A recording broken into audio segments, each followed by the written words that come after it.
Took a minute. Boom. Ladies and gentlemen, we are live. We are live. We are live and back at it again. We are the Wrasslin for Life Network. And I hope everyone out there is having a wonderful Friday. I hope your day, your week, it all was wonderful. And thank you for being here tonight. We got two shows. We got SmackDown. We got Rampage. Live reaction, unscripted, uncensored. Me and that big, beautiful bastard are going to run through the next few hours of wrestling talk. Don't go anywhere. Strap in, strap on, grab your snacks and your feel good. Let's go.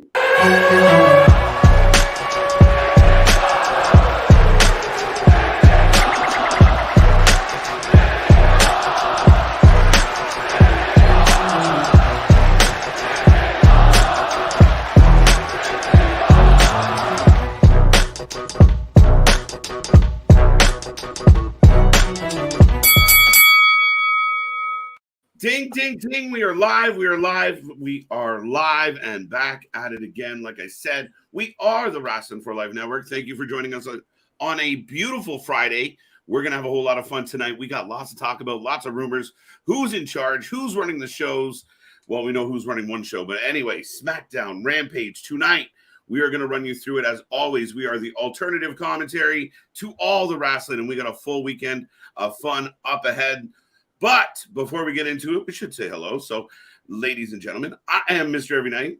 Hi. KJ White, the Iron Man of YouTube, and I'm joined by this guy. Ladies and gentlemen, boys and girls, children of all ages, the Wrasslin for Life Network proudly brings to you its YouTube tag stream champions of the world, the Every Night Delight, KJ White. I am Big Nick. And how you doing, Gene Mean? Gene Mean. John Cena. Gene Mean. Let me tell you something, Gene Mean. Well, I'm doing well. That's how I'm doing, sir. It's been a crazy week in wrestling again. Lots to talk about. You know, we've watched the IWC, damn near kill themselves 100 times in the last few days just on news alone. Lord. Lots to debate, lots to talk about. I got SmackDown kicking off. So, folks, light up this chat. Tell all your friends. Make sure you like, subscribe, join us. Be a part of the family. We are the fastest growing wrestling channel out there, and we are having a whole lot of fun. So, with that being said, Nick, the chat is live and already rolling. It's good to see. Good to see. I was going to say, well, we got Excalibur there with Howdy Fluffers. That's pause accusations. If it's not on film, you can't prove it. Hey, yo, what? Why? He mixing his gimmicks. Right. Ronnie, what up? Dale, what up? Richard, what up? We got the main event Oos in the house. He's feeling Oosy. Rocco, Damien, C-Money, what? Victor, what up? Everybody's already lining in, filing in. One after the other. Thank you for being here, guys. I hope everyone out there had a happy and safe week. Friday's in the books. We're going to cap it off with a little bit of wrestling, and then we're all the way into the weekend, and we're back at it. So do not go anywhere. Make sure you click that little bell. We got a couple more things popping up on the channel very soon. So keep your eyes out for that. It's going to be a fun weekend here on the channel. And before we get to all that fun and entertainment, SmackDown, like I said, is kicking off tonight. And yeah, everything for the show pretty much got advertised last minute, like literally right before the show was about to kick off. I feel like within a couple hours beforehand. It's been the trend. They don't give us very much leading up. But KO opening the show tonight. Damn you and your Canadian powers being ahead of me. Well, I mean, figures you would get tipped off on KO being out there. Right, I get KO doppelganger a little bit. Yeah. Canadian KO powers. All right, so KO's kicking off the show. We know who's about to come out next. I'm going to pause for a hiccup and see if you catch up to me a little. But that being said, Nick, KO's here, Sammy's here. Stories about them came out today. Obviously, the announcement of going back to Saudi Arabia. I have KO coming out right now, just FYI. You got KO coming out now. Yeah, I got his friend coming out. So, fair enough. Well, sorry, finish your point. So, I mean, it's interesting. And one of my, I got a gut feeling where I was a little concerned of they just became champions. That's not too far away. Would they consider taking the belts off them to still have? Oh, because they're not going to Saudi? No. They're not going to Saudi. And we've got Samuel, not Uso, Zayn. Not Scott Moen. Not Scott Moen. Formerly known as. Right, formerly known as. Yeah, no, I don't think they'll take the titles off that. I saw places floating that around like that was a big, shocking headline. Of course, they made it all I expected it. Right, it's like, no shit. He hasn't gone to any Saudi show, so why would he now? Yeah. No, I have no idea why it was such a revelation. But that being said, I mean, it was like, oh, please don't take the belt off. Like, it feels like such a Vince thing to do. Like, oh, you're not going to go? Right. Let's see about that. Shout out to kid wearing the what shirt, by the way. That's very prominent on camera, or just I have a sense for it now and instantly picked it up. But I was trying to look for it, but they went into replay, so it really confused me for a second. I like this. So yeah, they're showing the replay of how last week when Solo took care of the Kevin Owens problem. But I like how at least instead of like with Raw, where they kicked off with Ray and Dom, which yes, it is a good story, but it's been going on forever. It's not the story. SmackDown's kicking off with the story right now, involving the bloodline still. And the energy in the building is perfectly fine, Nick. Like, they are ready to go tonight. They're in the crowd is live, at least to start. What, Victor? What up? Steve? What up? David? What up? I think that's everybody. Rocco. Folks, hi Jordan, but I will remind everybody as well that since we do have the chat filling up and everything, we do have the super chat, the super stickers, all of that. If you want to help support the channel, or if you want to make sure that we read your comments, you get your point across, you stand out amongst the masses. Be unique. Right. So who are we getting tonight? KO versus Solo, or Sammy versus Solo? Yeah, I feel like the two of them versus Solo and someone. Just somebody versus Solo. Oh, there's the one guy right in the middle. Absolutely. And the crowd's just cheering Sammy. I feel like KO's got to just be like, I'm here too. What happened in your life? What? Sup, Jordan? How's it going? Big dog. Oh, you didn't know? Yo, better call. Everybody's now just coming up with their own gimmicks. Everyone's just gimmicking away. Yeah, just monkey see, monkey do. What's going on? What's up? What up, homie? Thank you for being here, but we're rolling through. Sammy's got a promo going on right now, guys, and I'd love to hear some opinions on what's happening with Sammy, what's happening with KO. What's next for them? What's do they just stay in this whole bloodline storyline, or do they expand out?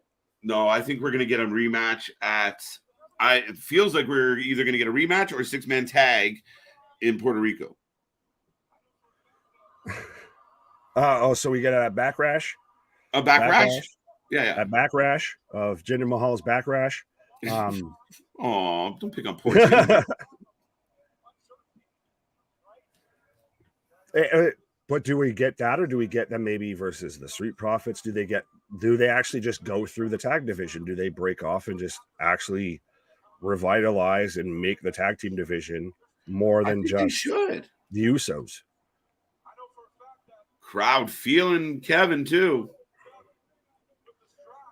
KO not being forgotten here. Big Nick, I tried your shtick last night but messed up. Happens at times. Often imitated, never replicated, never duplicated. What? It was close. Right. Never fear. Lar is here. Not Larry. Lar. Uso. Here they come. Where was it? That one. I'm going to pull it up. I'm not going to read it.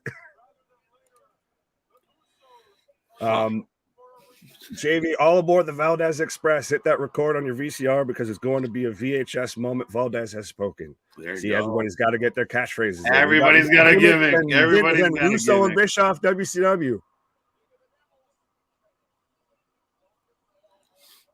All right. I've got the Usos coming out right now, by the way. Right now. I'm thinking the same thing. We'll get a 6-man tag match at Backlash between Solo, Usos, KO, Sami Zayn, and Riddle. Not a bad shout because Riddle's kind of randomly there since Randy's still out. And you know what? The good guys lose because Randy Orton RKO's. Could you imagine? right? Takes out Riddle. I'm all for it. I've been waiting for that feud to happen, but they still keep saying that his back's way far away from being ring ready.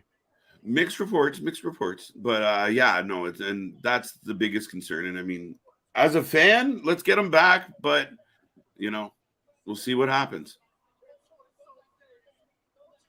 The Usos point out we've been champ for 2 years. What you know about that?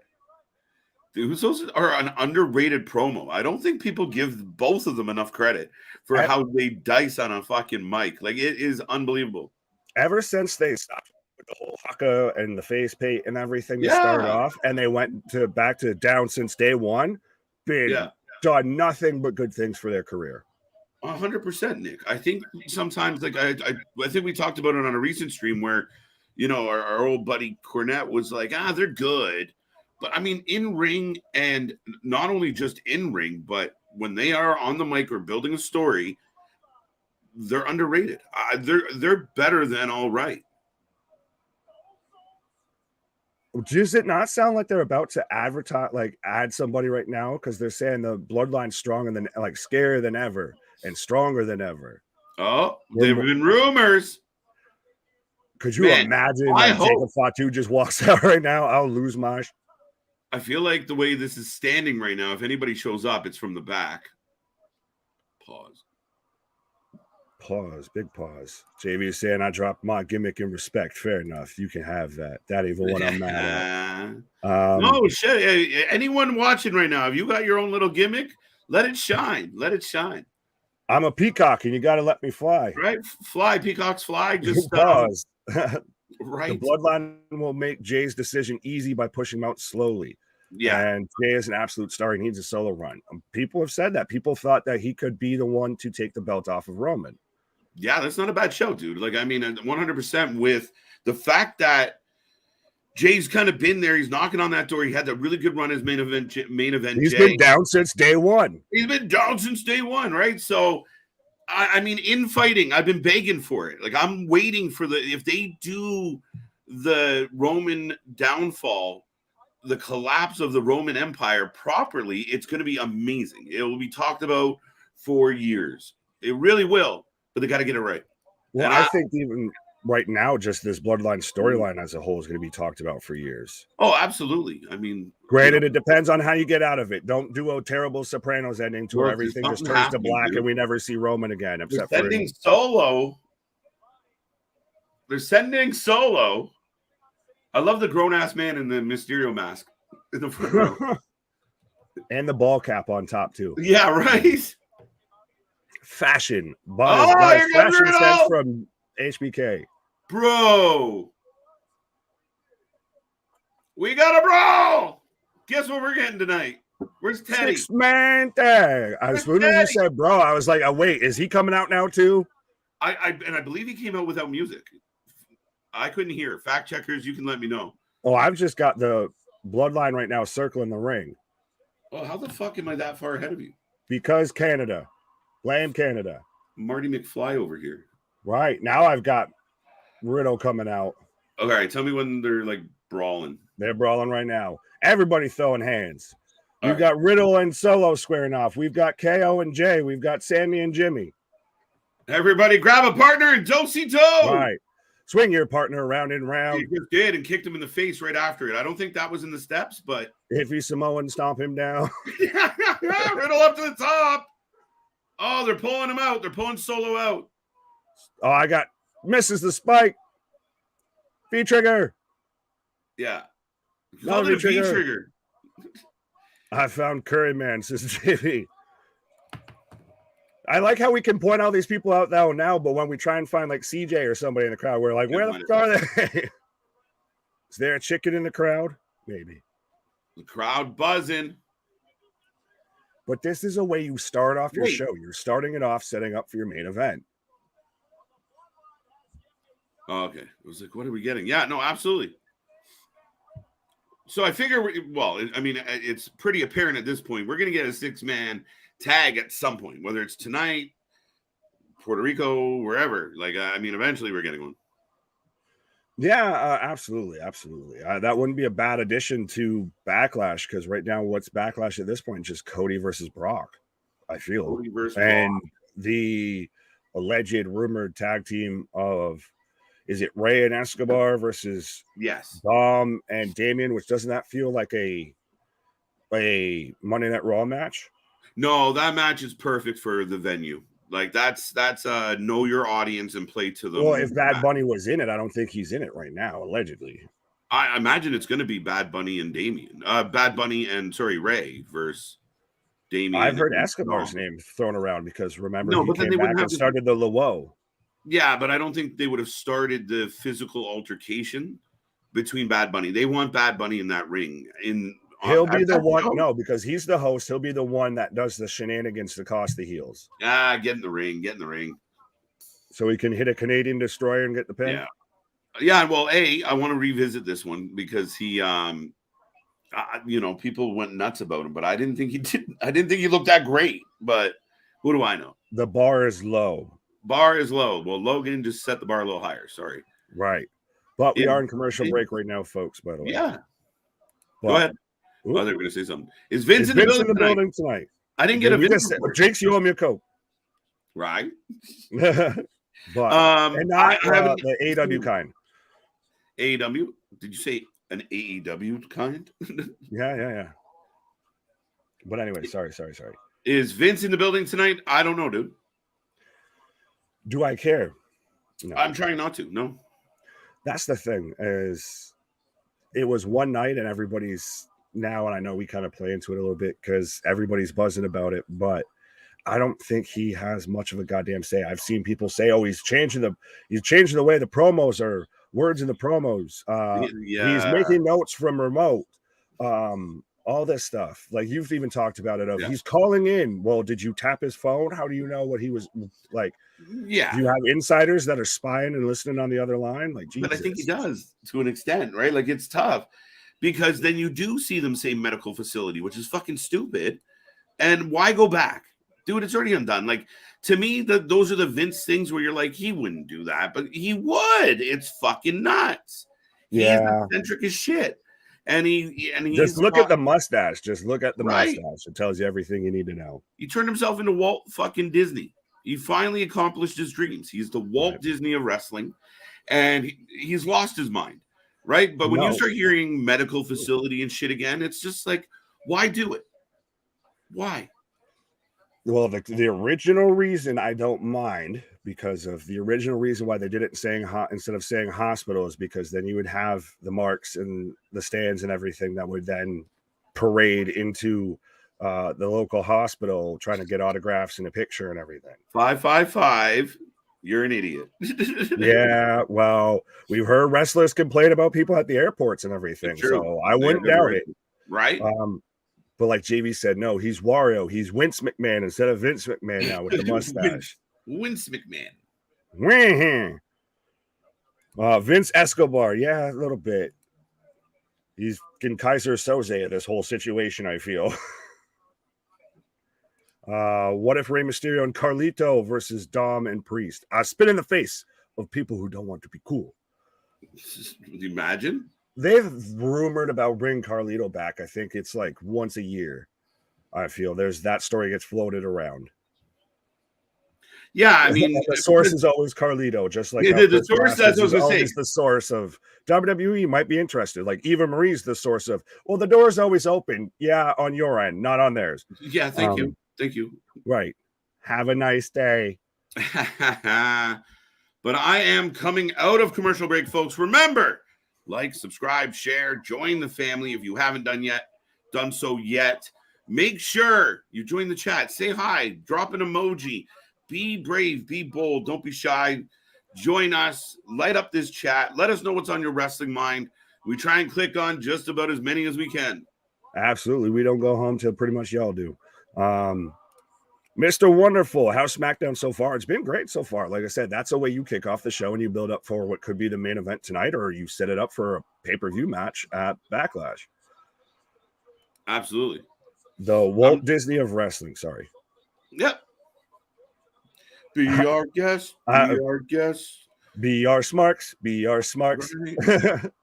I like Ratnick's here. Don't call them airports. Call them plane facilities. Right. I can keep that joke going, but I think it's going to end up in the wrong direction. Yeah, So anyway. probably. Sonic Boom. Yes, we the ones.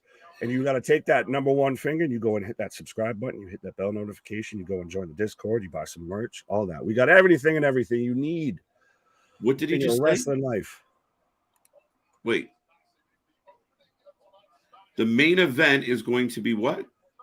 I don't know. I glitched there and I thought it rewound. Because I went from Adam Pearce standing next to a ref, and then he just patted him on the chest, and then Riddle. we went to commentary. So you were right. I mean, somebody versus Solo. So, I mean, we're getting fucking main event Solo lately. Yeah, well, is that not giving him a bit of a push and everything? Yeah, no, I like that one. I think Solo plays the role perfectly as the heavy, man of few words. But the bodyguard to Roman, he's the enforcer. He's the enforcer. It works. But now we're getting a Twitter replay of LA Knight and Xavier Woods. I'm just happy we're getting some LA Knight. Please don't lose. Please. I was gonna say I'm happy, but also very, very, very skeptical because this started over a broken game controller, and he's going against a member of the New Day. And the last time this happened, he lost pretty handily. So I want them to get rid of all the colorful shit off Xavier and let him go back to being a little bit of fucking consequences. Because I think Woods is underused. We're so used to seeing him like this, and I get it, babyface for life, maybe. Right. But I don't know. I think there's something like what his interaction with LA was good. He wasn't being stupid and playful. He's super talented. He likes doing what he's doing. So, I mean, if he's getting good at it, I mean, he did get over to the point, and I think it's a little bit of because it was, you missed the one that I wanted you to read. Oh, sorry.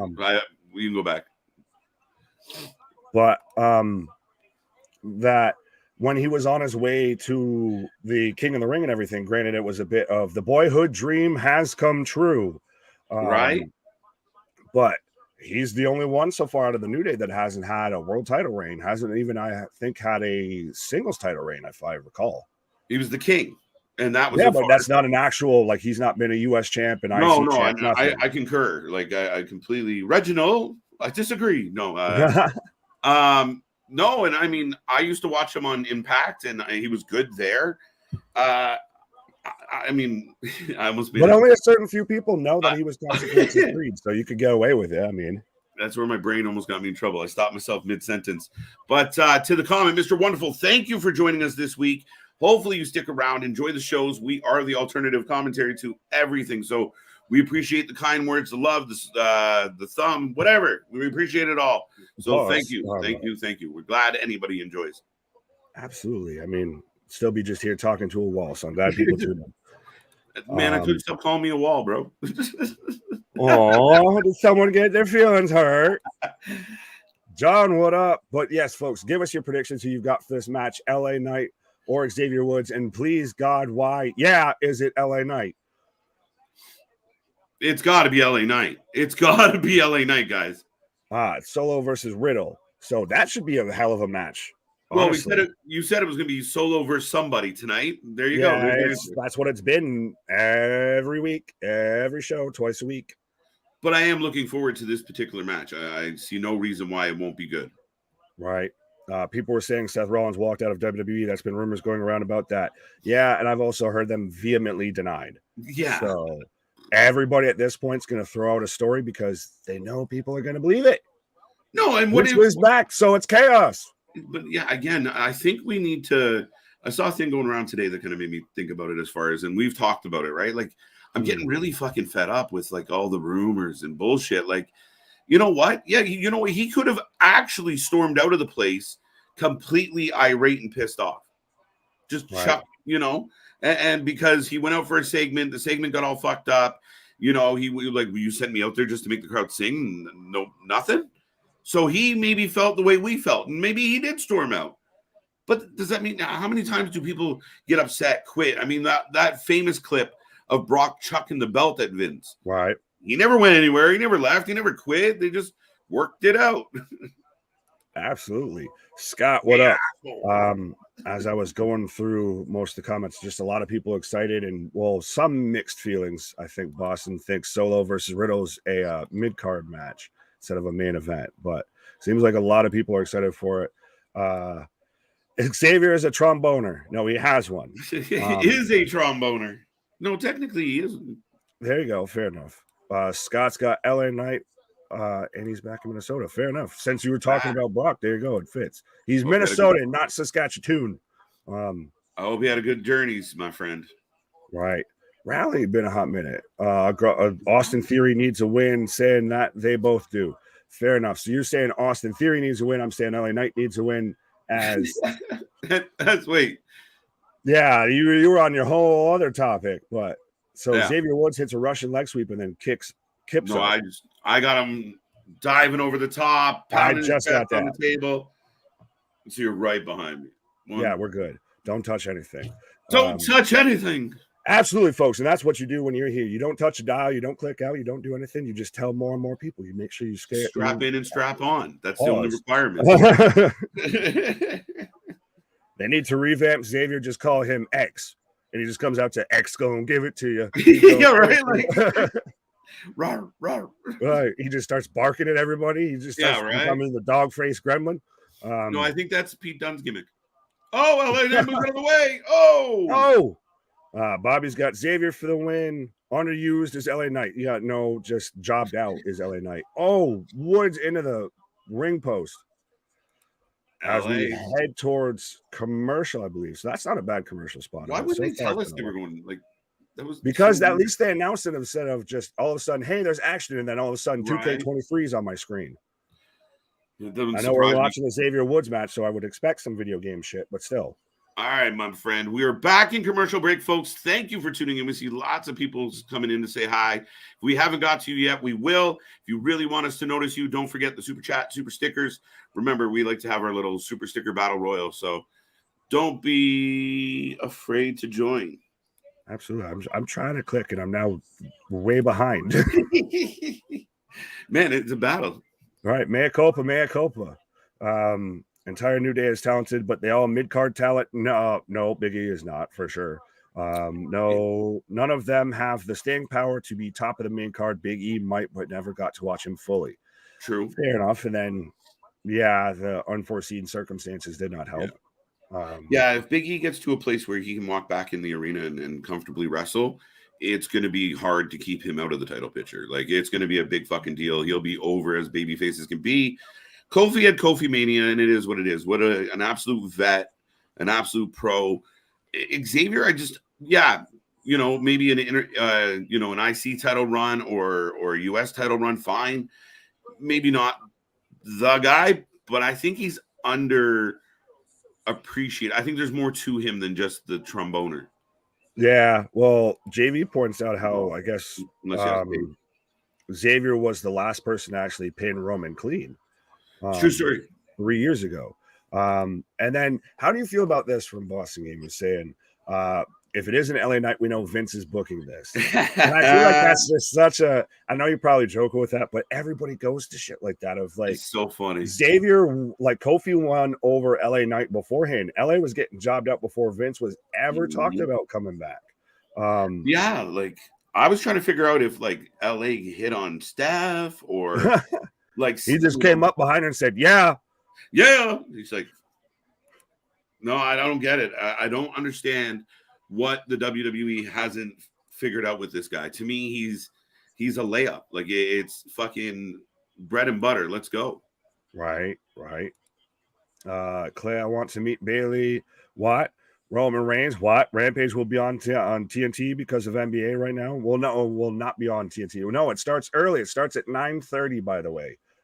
Rampage starts at 9:30 tonight because of the NBA playoffs. Yeah. NBA playoffs. I thought it was the NBA's in the playoffs. That's right. Yeah. Yeah, that's the thing. The year's flying. There's other sports besides hockey there, Captain Canada. No, I haven't even watched. I know. I'm messing. Someone had to remind me. It was apparently there's more to life than wrestling at this point. Don't you say that. Don't you ever say. He's only half joking. See, that's why we said we probably like. Oops. That's the thing. Am I working? Is it a work? Is it a shoot? You'll never know. Kayla, what up? John, yeah. Rampage is always on TNT now. Dynamite is on TNT now. Wait, what? Now you can't mess with me with the vitamins. But Rampage is no. always on TNT. Dynamite is on TNT. No, I thought Dynamite was on TBS. TBS. Mm-hmm.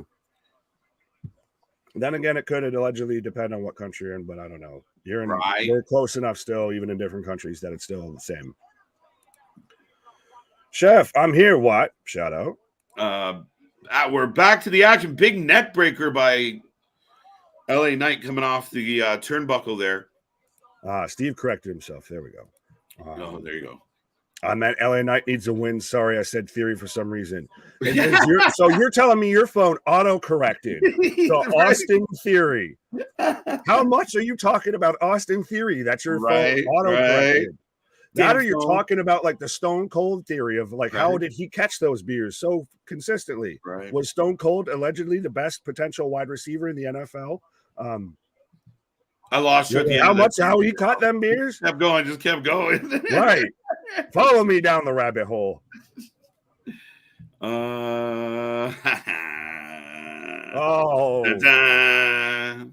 Don't you put that evil on me, Ricky Bobby. The XFL is still even a little bit in limbo. Yeah, I wasn't going to click on that one. Oh, I didn't mean to click on that one. But I see what you're saying. Yeah, but it's kind of funny. Takeshita is the biggest pro wrestling sheet. No, it's Yamashita. But this match is moving. Oh, yeah. Well, that's go. Woods can go. Woods talented. Like, you could see him if, say, the New Day goes to Monday Night Raw, or if what's I've heard rumored is that the mid-card titles are going to switch brands, that if the U.S. title's on SmackDown, you could see Woods with a U.S. title run. Yeah, no, absolutely. There's nothing that makes me think that would be a bad thing. He can wrestle. I know he can wrestle. And even in tag, when he did participate, he was good. But I think the problem with the New Day is just this. It's been the same thing for a decade. And I'm over a little bit. I'm over. LA with a 2 count.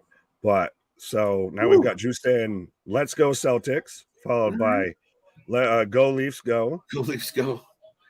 Followed by My Bruins Are the Team to Beat. I can't comment because even though I live in New England, I am a native New Yorker. But I don't I thought we were going to be I guess I'll take the Sabres since I'm a freaking Bills fan, so fine. Fuck, I thought we were going to be friends, but I guess we'll see you. At least it's not the Bruins. I mean, I'm more of an Ovechkin fan, so I guess my team would be the Caps. Yeah, who missed the playoffs for the first time in ages. Penguins having trouble.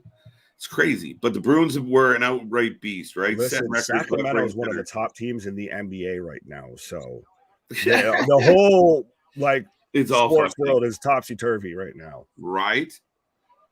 But we got LA Knight standing over I almost called him Apollo. Standing over Xavier and looking to suplex him out of the ring. Oh, that's what I said, Michael. Yeah. Stole the words right out of your mouth. Yeah, Rampage is on TNT. Rampage is at 9:30. Blazers are the best on name alone. Fair enough. No, he's gonna lose. Oh my God. The coup to New Day. Oh, the leg drop. Grab that rope. No. Yes. Oh, he grabbed the rope. He grabbed the rope. Whew. Oh, my heart stopped. Coming down. Elizabeth. Jinx. Too funny. I'll bet they don't split the bloodline up in the draft. Yeah, fair enough. I think that's a safe way to say it. It's almost unrealistic, though, because they are so good. Why would they not be, 3 out of the top 10 picks? Right? It's kind of funny, but they'll probably get to draft them as a collect. Right. Paul Heyman, swindle the deal. I was going to say, well, since we're going to do our draft, we've got a big ass. Was that a spine buster from LA Knight? You stopped the last sentence on we got a big ass. Right. Yeah, pause. It's his own version of the people's elbow, basically. Right? I mean, a lot of people have said he's basically the Rock 2.0, and not exactly as in ring, what have you, but just the charismatic, the personality, the way he cuts a promo. They should be pushing this man as a babyface today. Oh, okay, that was stupid. Why would you do that? Oh, he's about to lose. You know where this goes to, right? Oh, don't tell me we're gonna get a DQ here. No, we're gonna get a free roll up. The most devastating move in professional wrestling, and Xavier grabbed the tights. Wow. Dale right away. Dale's like, want to know? Shove, Dale. Oh, man. Victor was on it, too. Sorry. That's too funny. Just boo words, boo words. I quit. Fuck this shit out. What do they not see that we do? Or what the fuck is the end game here? What is the goal? To just job him out? Is it because he's a bit up there in years? Like, so was DDP, so was Batista, and they had probably some of the best careers in professional wrestling, especially for reaching the spotlight at a later age. I don't maybe that's what it is. He's just an older guy, and they just want to use him to, like, you know what, go out there. You're gonna get. He's the new Dolph Ziggler, the gatekeeper. But Ziggler at least fucking won something. He was a former world champ and everything. But well, that's the thing that's perplexing about this. The guy seems like money. Like, even when he stopped as a heel, he gets a pop for doing the LA Knight and then the elbow. Perfect. But they ain't gonna use him. He got rolled up again. Boo earns, boo earns. Stupid finish that match. And by the way, just on a side note of something positive, at least, I didn't even remember that Solo was the one that took out Riddle before, when he had to get written off. So they're playing that up into the storyline for tonight. So that means it's going to be a banger, I feel. That was the whole, like, how they tied it back together is the fact that it was the Usos and Solo that took him out. So here we go. Right. Boston, that was a stupid finish. Goddamn, most devastating move in professional wrestling, the surprise roll-up. I feel like the roll-up is such a cop-out. All right, let's say he's arguing with the ref. You know, LA turns around and catches a finisher and loses. Did you hear, though, what I will say? I don't mind it, because Woods at one point wanted to jokingly make the roll-up his finish. And do you remember what he was going to call it? Yeah, it was the backwoods. The backwoods. That's right. I remember that. Yeah, I feel like halfway, as a vitamin supporting channel, I feel like we can slightly at least endorse that. I can get behind that. Pause. Literally. WWE has officially changed the name of King and Queen in the Ring to Night of Champions. I read it. Good. So like we said last time when we talked about this, so it means Roman's showing up in Saudi. Yeah. I mean, we know Sammy and KO won't be there, but we just assume that Roman's going to be there doing something. Right. Well, I don't know what it's going to be. The champions, and he's got two of them. Riddle versus Roman 2. Oh, Lord. Don't do it. Mention the Minnesota Wild are a good team. Fair show. Shouting out a pause for the cause. Would love to see Bandito in WWE. He wants that at some point, and we do too. Let's go. See Boston at least, so he's paying respect to the beards. I don't know whether he's saying yours is good or mine's good or both is good, but we can still be friends. I can look past it since you have a killer beard. Fair show. It seems reasonable. And then the best cheer of all, as we are in commercial break right now, JV coming through. Let's go. I love it. Heel tactics by the Face Woods. Yes, sorry. That's it. It was turnaround is fair play. So one guy tried to cheat, so the good guy cheats. You know, the whole two rights make a wrong. So here we go. I thought of something. Or two wrongs make a right. Did I say that backwards? Yeah, I did. That match was flat and had uninteresting moves. I thought the match was okay. A Dave Meltzer review on a match? I thought the match was okay. I thought it was all right with a shitty finish. Good match, terrible finish. Yeah, not a great match, a good match. It sufficed. Yeah. But I want more LA Knight. And I think I want more Xavier Woods. Just, I don't know where this goes now. They're going to have a rematch? Are they going to have a little feud? No, All they're right. going to get Eli Drake is all elite. I feel. What's good for the goose is good for the gander. There you go. Now we're getting get two birds real. stoned at once. Let's go. It's you finally with the fucking Rickyisms instead of me. Right? I told you. It's funny. You quote Canadian TV more than I do. Right. I like Dave Meltzer. Well, okay. Teach he's their own. okay. Just a little out there. Yeah, I mean, I don't know what to say. I don't want to discourage the human What being. can we say that we haven't said so many times before? Some people like black licorice, and some people like pickles. It's just the I way was gonna say, are you doing like the whole like Hank Hill thing now? Of, like, with Bobby, of like, what do we do if someone asks for their steak well done? Well, we politely ask them to leave. Like, no, I'm joking, but respect of everybody can like their own, thing, different strokes for different folks. That's why we like doing what we do, and we're Channel 4 fans, by fans, and we agree to disagree. But there's a lot of things with good old Uncle Dave that don't seem always on the up and up, I feel. Listen, I mean, full disclosure back to this. I mean, to your point, sir, I'm just going to click on this one again, Nick, real quick. You're good. But, I mean, in full disclosure, I was a fan of Dave. I used to read fucking The Observer, and I wanted to know what was going on. It was a good source. I mean, I took his word for the ratings he was giving the matches. I was taking his word for the New Japan matches that I couldn't access or see. So I was like, this guy must know what he's talking about. Then I started seeing how this all worked out. He lost his mind. Wait, what? Speaking of who might have lost his mind as well, we've got Xavier Woods right now interrupting Imperium backstage with his tromboner pause. Speaking of black licorice. You said that, not me. You said that, not me. Look at these three guys. Not that. Oh, okay. That's what you like. Fine. Sure.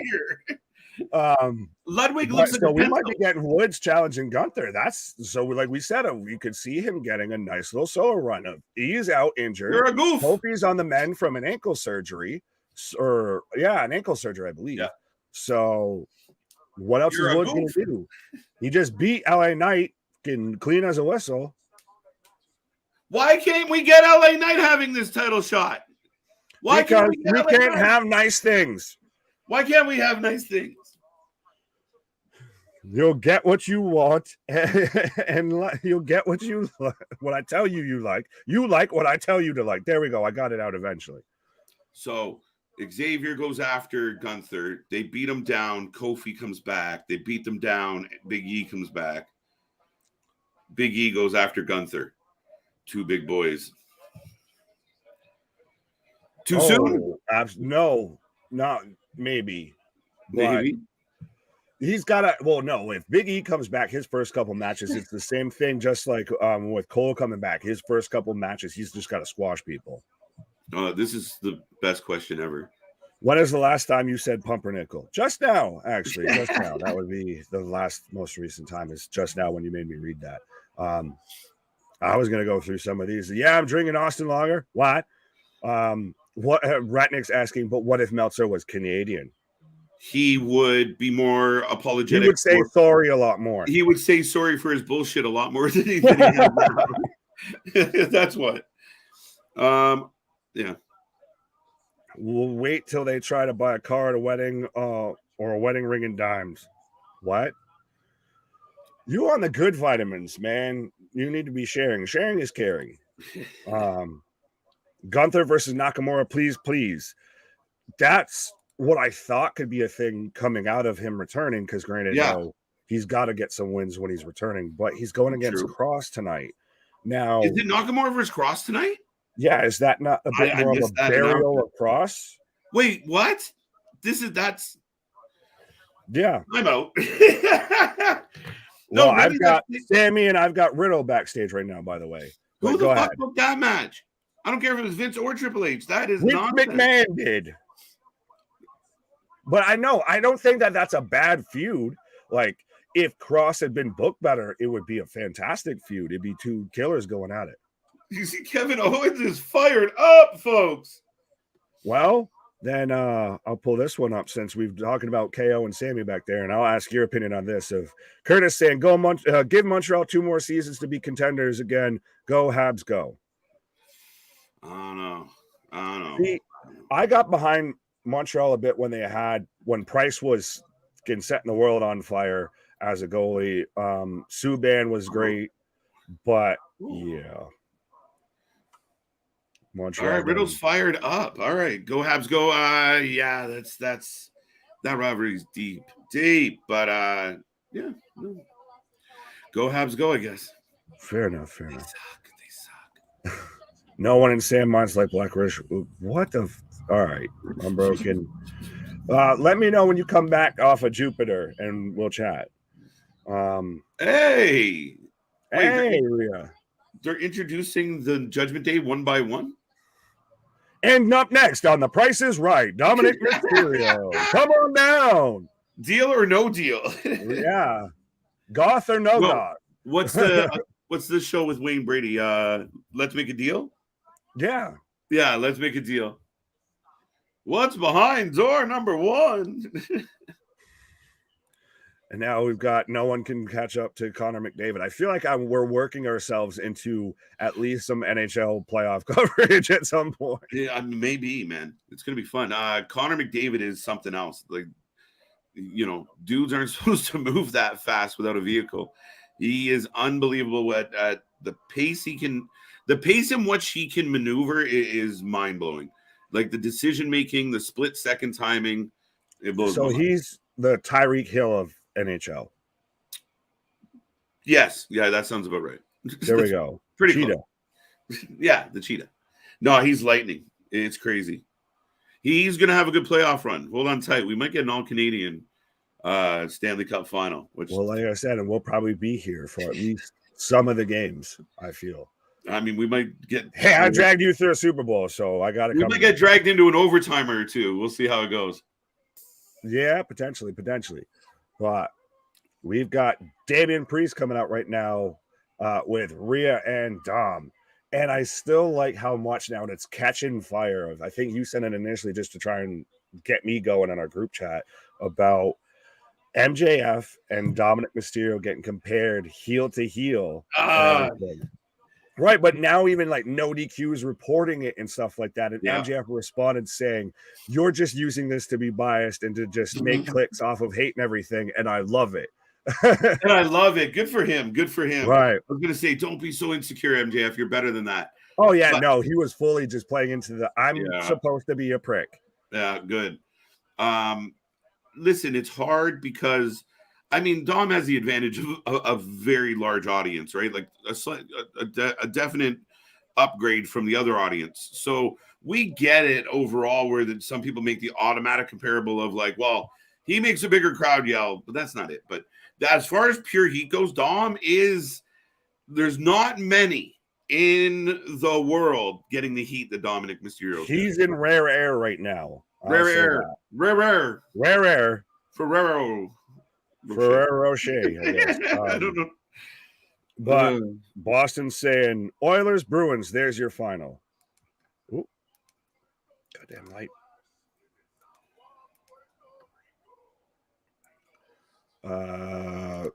Santos Escobar versus Damian Priest is going to be a banger. So, yes, folks, give us your predictions for that match, whether you've got Damian Priest, whether you've got Santos Escobar, I guess the new leader of the LWO.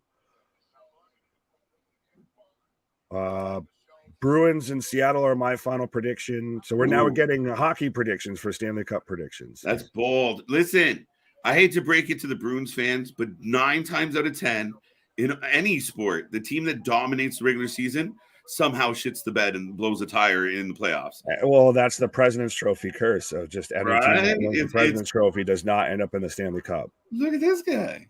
Yeah. Oh, it's almost like I grew up like Mike in Canada or something. Let's go. Well, then Mega's your number one fan now. Toronto, don't say that. Don't say it. You're hurting my heart. Don't put that evil on me, Ricky Bobby. You can't even like be a joyous Leaf fan because you just even when they're on like a run forever and they got a stack of players just collecting points. Then the minute you try and celebrate, someone reminds you, they're just going to blow it in the first round. You're like, fuck. Hey, sadly, unfortunately, it's a little bit like becoming a little bit of like being a Bills fan. Man, the last time in my life this did not have hair on it was because the Boston Bruins had an epic comeback in a fucking historic collapse in Game 7. I was that close to winning 3 nice bets. I would have been a very happy guy, and the Leafs fell apart and lost in overtime and shaved the beard. They said, no, not in my house. Avs Leafs is what Excalibur's saying. Bruins will lose to the Oilers in the Cup final. So you're not even taking your own team. Fair enough. But hey, is Lena Vega coming out here? Bold statement. So she doesn't get smashed by Rhea. She's so little. She's so little. They jumped up from behind. We got another brawl. Santos for the win or Priest with a dirty win. So you hedged your bets there. Right. So the LWO is kind of playing up. Like they're laughing. They got their arms around each other. They're a little more. We were used to very much the very serious. They came out the suits with the lucha masks and everything. Right? Yeah. Yeah, they were different. This is a little more fun. We'll see what they can do with it. Oh, Excalibur broke my heart. Cowboys equal Leafs. Fuck. And then it's followed up with, I'll never forget that classic meltdown in Game 7. What a collapse. Almost like your Blue Jays there in baseball to the Mariners. Yes, that fuck. I'm taking it. I can't even argue. We just taking it from all sides. Historic fall asleep. Just went to bed mid-game. Good night. Fuck it. Just got this sealed up, got this locked up, and then just nope. You can have that. Man, it's the worst when you're sitting there and you know it's coming. The momentum's just too much. You're like, this is gonna be fucked. Here we go. So yes, Toronto is holding on to some pretty fucking epic failures. Let's go, Toronto. ACL or ALCS 2004 Yankees meltdown to the Red Sox. Now, Steve Jamie's tip of the scales back there of now he's just got to take shots at me. That was a good one. That was a good one. Yeah, you got to let him have one when we had 27 championships. You can have that. Not even what I'm mad at. If people just tuned in, by the way, we are on a commercial break. We do talk about wrestling. We did not forget about the wrestling, but this is what we do here. We are the wrestling fans you can't get in your real life. So we're just shooting the shit, talking a little hockey, talking a little baseball, talking a little football, but we will get back to the action. Don't fret. It is a wrestling channel. Just a little bit. I love it. Oilers should have won the Cup in 2007. Heartbreaking. Calgary's was heartbreaking. The loss to Tampa. Honestly, that was super heartbreaking because Fred Conroy is from my hometown. Oh, there you go. Spoiler alert, fun fact, if you want to just do the fucking research on that, you're a creep. But yeah, but so I I was super excited because I remember being at like local restaurants where we'd have everybody was a Calgary fan because we thought we'd end up with the fucking Stanley Cup showing up in our hometown. And shit like that. And then we lost to fucking Tampa. Get Martin St. Louis can piss his little midget ass right off. I like him. Yeah, I do. But it was heartbreaking. The team ruined it. Still debated to this day. It's like the Buffalo Dallas finish, right? The foot in the crease bullshit. Times. But where are we going with this? Well, I got to poke Nick since I'm from the other side of New York, the armpit of NYC, New Jersey. Well, I'm not from NYC, but I am from New York. But now that you called it that, and my wife's also from New Jersey, I guess I'll have to start calling that to her. See how that goes. End up a dead man. I missed you. You missed my Leafs Avs prediction. Also, Blue Jays up 8-1. No, we got your Leafs Avs prediction. And Blue Jays up 8-1 and losing last year has to be the worst. Right? Heartbreaking. But folks, I got Damian Priest. We're back to wrestling. We're back to the wrestling show. Judgment Day and the Lobo, as you like to call them, are here. And back to what we were talking about, it does big crossbody splash there from Escobar. But it's got a new vibe, it's got a new feel, and they're more. It's a random super hard shift going from heel to babyface. Just But they've gotten over in a fucking jump just because they're taking something that everybody of our vintage remembers. 6 foot, 7 foot, 8 foot. Bullshit. That's a bullshit thought. Jersey pizza over NY pizza. No. Spoiler alert, inside to my world. So my pops is visiting, and I specifically had him bring me stuff from my favorite place in New York. So 100% New York pizza over New Jersey any goddamn day. Yeah, LWO. By the way, if you haven't made a prediction yet, get your predictions in. Let us know how you're feeling about this match. Who's going to take it? Who's going to win? Absolutely, absolutely. Jordan taking, I guess, Santos with picking the Lowell. But a big, was that a Michinoku driver from Damien? Yes. Why is Santos wearing gold boots? What's he trying to be? Gold dust? Oh, come nitpicky. Fickle. Damien Priest for the win, Santos for the win. Damon's got this one to build up momentum going into Backlash. I don't know, because they were showing the replay earlier about him choke slamming Bad Bunny through the table. All of that. Of the heels have been pretty dominant in this situation so far. So I'll take Santos. I don't know about you. Yeah, let's go. No, I'll go Damien. I'll be difficult. Fair enough.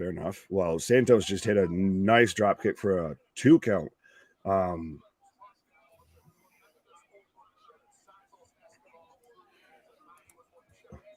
In what world is Jersey pizza better than NYC? See, even JV from Jersey is agreeing with you. It's a God-given fact. I guess he left the boots in the locker room and Santos stole them. What the hell? I thought Priest was going. Oh, you don't hit my family jewels. Fair enough, Larry.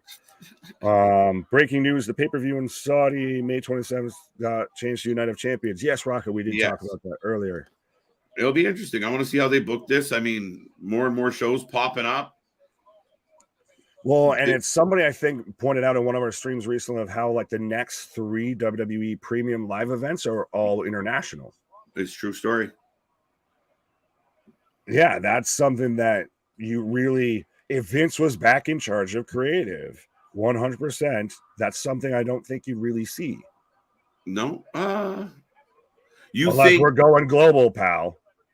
Well, he's always been trying to go global. Yeah, but UK always got like Insurrection and just like special Monday Night Raws and everything. True, fair enough. I mean, it's so hard to decide on that one. They're all about the money. They're going to make bank on all 3 of these shows. Oh, absolutely. Double axe handle. Off the steps on the outside. Fickle, pumpernickel. Fair enough. There you go, big dog. You got me to say pumpernickel. Who do you... So we are in commercial again, folks. But... So Damien's asking, who are you taking, Max Holloway or Arnold Allen tomorrow night on UFC? I hate betting against Holloway. I really do. Same. He already asked me this, and I've watched Holloway fight live, and there is nobody, and I'll say this, and I'm going to pause myself after it, but there's nobody that takes a licking and keeps on ticking like Max Holloway. That man, literally, you have to end him to not be at risk of losing that fight. That's the thing. Though he's kind of in the twilight, so I hate to bet against him, but he's in tough. Oh, absolutely. Fickle. Priest should be a top guy, in my opinion. He's talented, believable, and can storytell well in a match. He just needs a bit of mic work. I don't think he really needs mic work per se. I think he just needs a good story. He had a U.S. title reign, and then it kind of never really went anywhere because they were doing the whole conflicted of Damian Priest. So he was halfway good and halfway bad. He was Dr. Jekyll and Mr. Hyde at the same time. Yeah.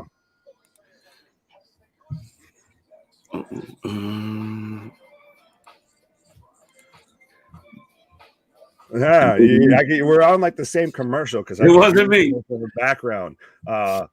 Big dog, I like that. I like it like that. This SmackDown being crap, LA Knight keeps getting buried. Why Woods getting a title shot and this this I almost said this LOL.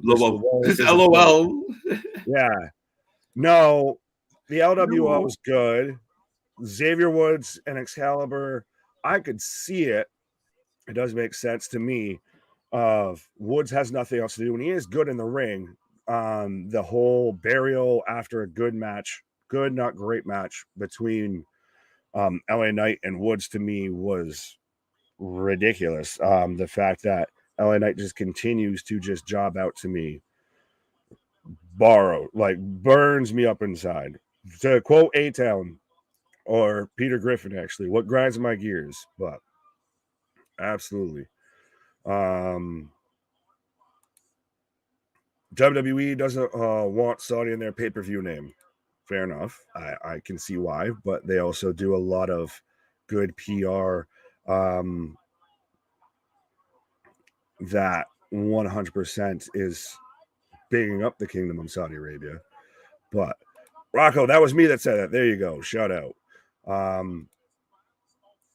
That's what I was going back to saying with you on Monday night, how the war between AEW and WWE is now going global instead of local. Yeah, well, that's the big thing with the show in Wembley is this is expanding AEW into foreign markets, and that's what's going to pay off for them, hopefully, in the end. Even though I think the last number that I saw allegedly was that they're at 50,000 on the quote-unquote waiting list for tickets. So that's already a pretty good sign. But Damien and Escobar still going at it. Go Bruins, KJ Nick for the cup. I'm from the New England area. See, apparently now we've got Boston. We've got John out in the New England area and everything like that. Shout out your boy. I live out here, even though I'm a transplant from upstate New York. I'm halfway Canadian, halfway New York, halfway New Englander. Hassan, what up? It was funny when Holloway said freshmen come to play during the Gaethje fight and started moving like, fair enough. What show will sell more tickets, Forbidden Door or Wembley Stadium? Oh, honestly, I will say this. As Damien's up on the top, Escobar looks like he's going for Frankensteiner almost. Yeah, Frankensteiner off the top rope onto Damien. But to me, I'm going to say the Wembley show just because that arena is going to hold more people. That's the arena that they could sell out that sits 90,000, I believe. Two count for Escobar. And the crowd's getting up for this match now. This has been a good match. Again, good, not great, but still, at least we're getting good action, and it's not just a ton of fucking promos. But Wembley, to me, is the bigger stadium, can sell more out, plus it's going to be over in UK or in the UK. So I feel like a lot of fans from other countries or in Europe are going to fly into that versus you having people really fly in, say, to the US for a show. I don't think that tends to happen as much as like when WWE did Clash of the Castle, and you had anybody and everybody in any European country flying into Wales. That's what I think will happen. So I think they have the better chance to sell more tickets than Forbidden Door 2. Jumping elbow again. So Night of Champions is all the titles being defended. Well, allegedly, most of the titles, because we already know. Great match, says KJ. But we already know that Sami and KO won't be over there because for obvious reasons. But so it'll be almost every title. Shout out to CJ, the Buttery One brand. Absolutely. Shout out to CJ. Shout out to Cliff. Shout out to everybody. 100%. Do the other two venues even have that big of a capacity? Doubt it. Yeah, well, that's the thing is I don't think where they're holding Forbidden Door, I can't even remember exactly where they are right now, if that has a big enough capacity to hold that much. Ronnie, yes, I do. And so does the channel as well and everything like that. I think all of our socials are scrolling down there. And I'm pretty sure. Oh, and the rest of the LWOs right now taking out Dom. Oh, Damien throws them both over the barricade. But absolutely, I'm pretty sure you can just search Wrasslin for Life, and I think is the Twitter handle or whatever, because couldn't fit network into there. And that's how you can find the channel Twitter. Obviously you can find me through that, all of that. But yeah, like I said, all of our socials, all of that are scrolling by. I think they're in the description of the video, the description on the channel, 100%. Not to mention we have the Discord, the merch store. We got anything and everything when it comes to your wrestling needs, your wrestling pleasures, baby. It's hard times out here. Vega with a Hurricane Rana on the rear end of the barricade. Well, close to the barricade. Oh, he hit the Mike Bailey, the twisting tornado kick. And the South of Heaven on Escobar. 2, 3. And Damian Priest picks up the win after all the distraction, all the favor going in the way of the babyface, all the distraction on the outside. And Damian Priest picks up the win. I think they're jobbing Knight repeatedly to garner sympathy and laying the groundwork for a babyface turn. But he's already a babyface. Everybody's already cheering for him. He's been a babyface since his whole issue with Bray Wyatt. He came out the better of that whole situation. I don't think at this point it's debatable. 55K, that's a little over half of 96K. Well, you do also have to take a bit of out because of the stage setup, etc. But still, it's their first show in a big venue like that. Even 55K right now, if that's what it's at, is 100% credible. They do not have to sell that place out. That would be just icing on the cake. As Ronald Mysterious pops up, takes out Damian Priest, and now we've got Dom and his little brother having at it.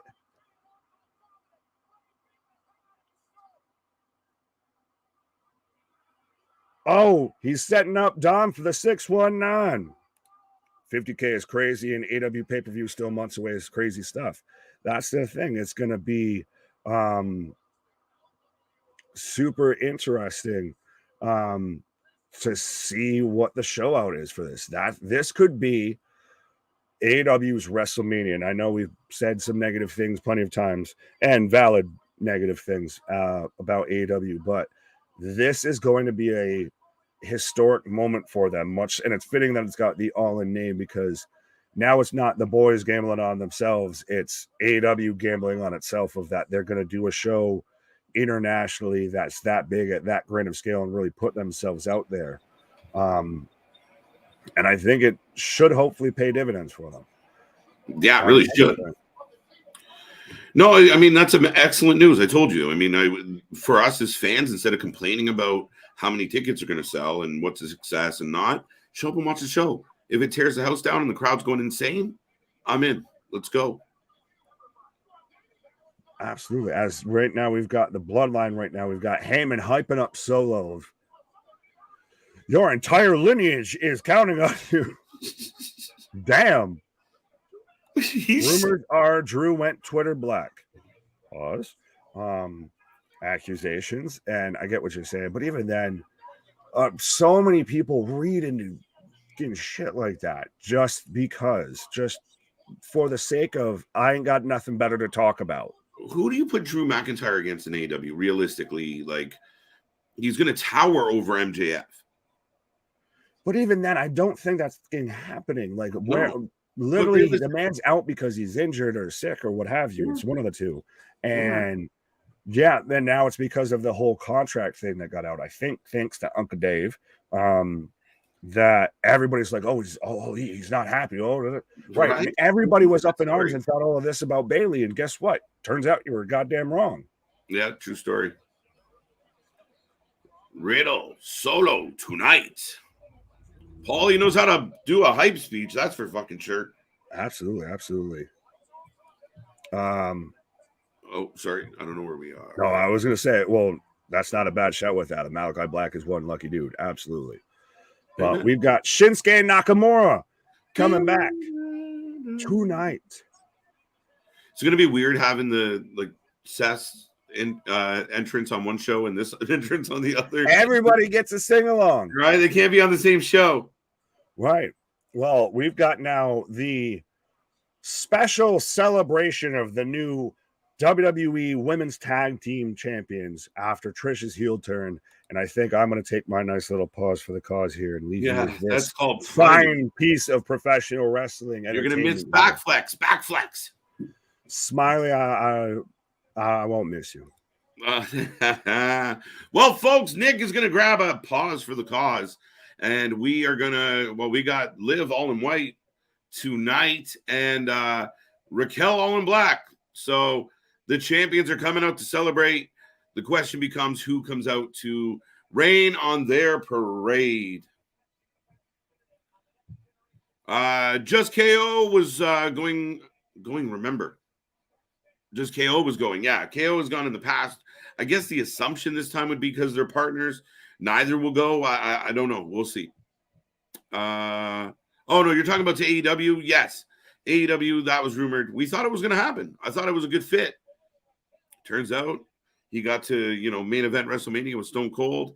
He got to, win the titles the following year. The guy might have made the right choice. McIntyre versus Malachi Black. Okay. I'll give you that.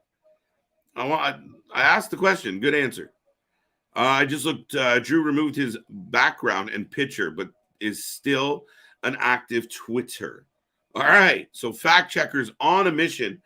Yeah. I mean, what if he just comes? Maybe it's a heel turn. Maybe he comes back and he's more of the Scottish psychopath again. Which, you know what? I'm all for it. Mix him up. Shinsuke tonight, very much so. Folks, we are back in a commercial break, so I will remind everybody, do not go anywhere. At the end of the show, we will take your rating out of 10. Plus, we transition into AEW Rampage. Almost mixed up the shows, but we will be here for Rampage tonight. Apparently, it's going to be a bit of a delayed start, so we're going to have a little bit of a SmackDown post-show until we get to Rampage. I did not know that basketball was running amok on Rampage, so we'll see what time we get the start for that, but we're going to be here all the way through, folks. Make sure if you're new here, say hi in the chat. Don't be shy. This is the channel for fans by fans, and if you haven't liked and subscribed yet, please do so. Join the family, be a part of the fun, and we will be back to the action very shortly. I got another commercial, and let's see if I can catch up on some of this chat. Drew did say he was unhappy currently in WWE. Yes, but context is king, my friend. And things change. It all depends on what their approach is. More Shinsuke, that'd be nice. I got that one. With all the stuff going on with Drew, I bet they will make him happy. He wins Money in the Bank in UK. Rocco, that's not crazy.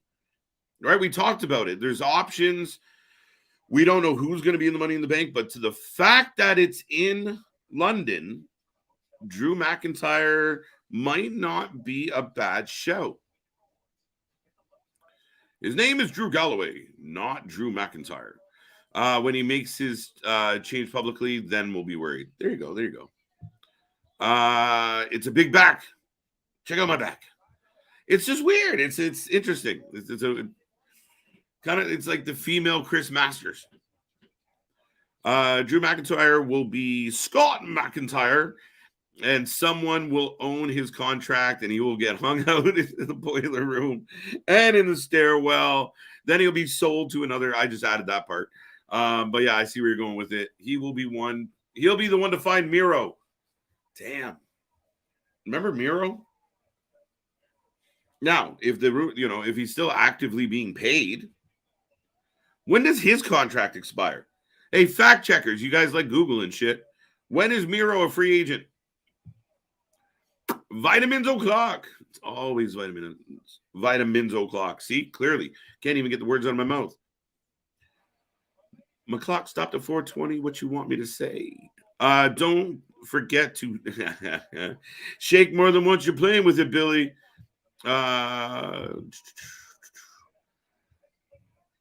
Did these guys just switch sides on screen to mess with us? Yeah, I'm broken. It's true. We are crafty like that. So Gotta pay attention.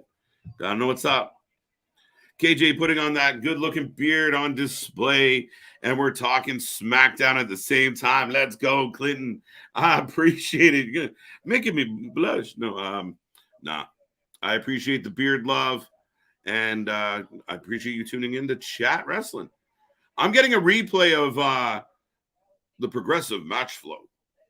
So we're getting the replay of the Trish turn. A lot of people kind of criticized it. I understood why. It became kind of blatant and obvious, but we'll see where it goes. What if Trish pulls out a banger? But yeah, we got new tag champs, so I guess that's the point of this one.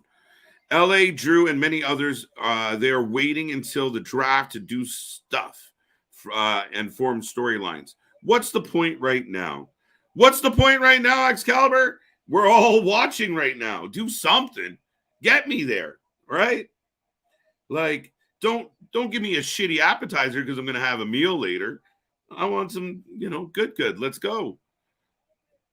Am I being greedy? No, I understand what you're saying. They're not going to go too deep into things. They're not going to dive into, heavy storyline. I get it. But I do want to see them at least being utilized in the correct way, right? Like, if you do have plans for LA Knight, him getting rolled up by everybody is bad, right? Like, you need him to catch a win, catch a couple good wins.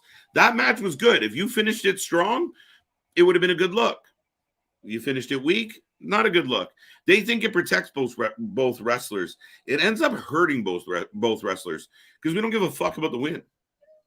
All we're talking about is, fuck, another roll up. It's lazy. It's chicken shit booking.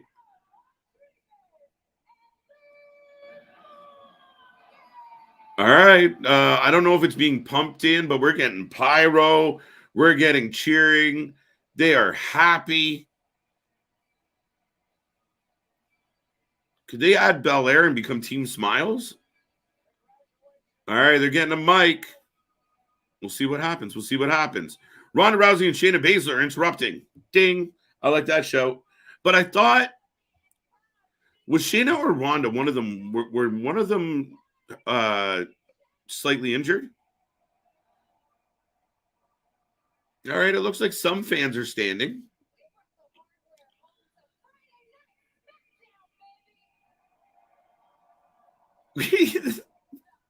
Sorry, folks. I'm trying to take this shit serious. I'm trying to put on my serious face. It's not working very well.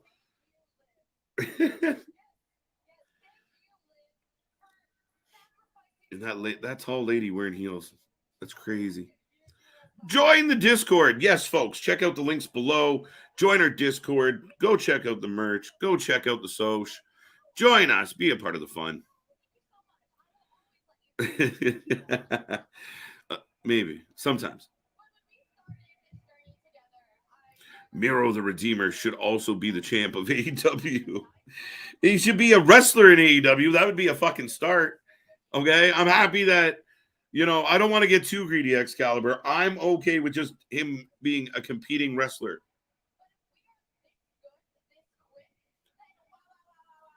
Okay. Now, if you have your TV louder than mine, is the crowd kind of murmury? Like, meh, meh. They got a couple little pops at the beginning, but to me, the crowd sounds flat now. What?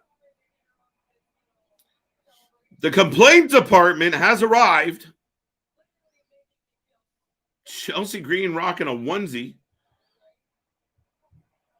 Hey, KJ and Nick. What's up, John? How you doing? Want to join the Discord group, but the link will not work. Thought I changed it. Sometimes it flips. So I think Nick just put it in the chat, John. He did. I had just clicked on it. There you go. So find it in the chat, give it a click, and join us over there. And I will repair the one in the description. LA Knight and Wyatt both need to find shovels and unbury themselves. Well, I don't even know what to say about Wyatt. I have no idea. I hope whatever he's going through, he's doing okay. I don't know what to believe. There's so many mixed reports about Wyatt. I don't know what you do. I mean, you can't, are we going to start getting QR codes randomly one day and he makes another big return? I think he just should show up, fuck some people up. And maybe I'm simplifying this too much, but if you're bringing Bray back, don't give me any story. Don't give me any warning. Just lights out at the end of something and appear, hit his sister Abigail, and disappear again. I'm good with that. Give me something. Give me action. Give me in ring. And what happened to Howdy?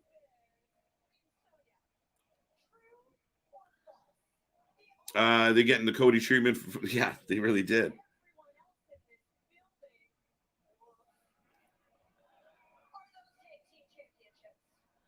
Okay, the crowd's a little. I don't know how we feeling about this segment, folks.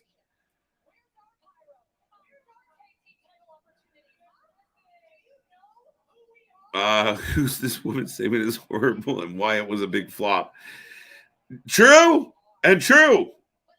Ding and ding. Yeah, absolutely. I think you guys are going to be our next new challengers. Doesn't sound right. Oh, now we got to fight. Now we got to fight. So we're going to get, at some point, the complaint department. Oh!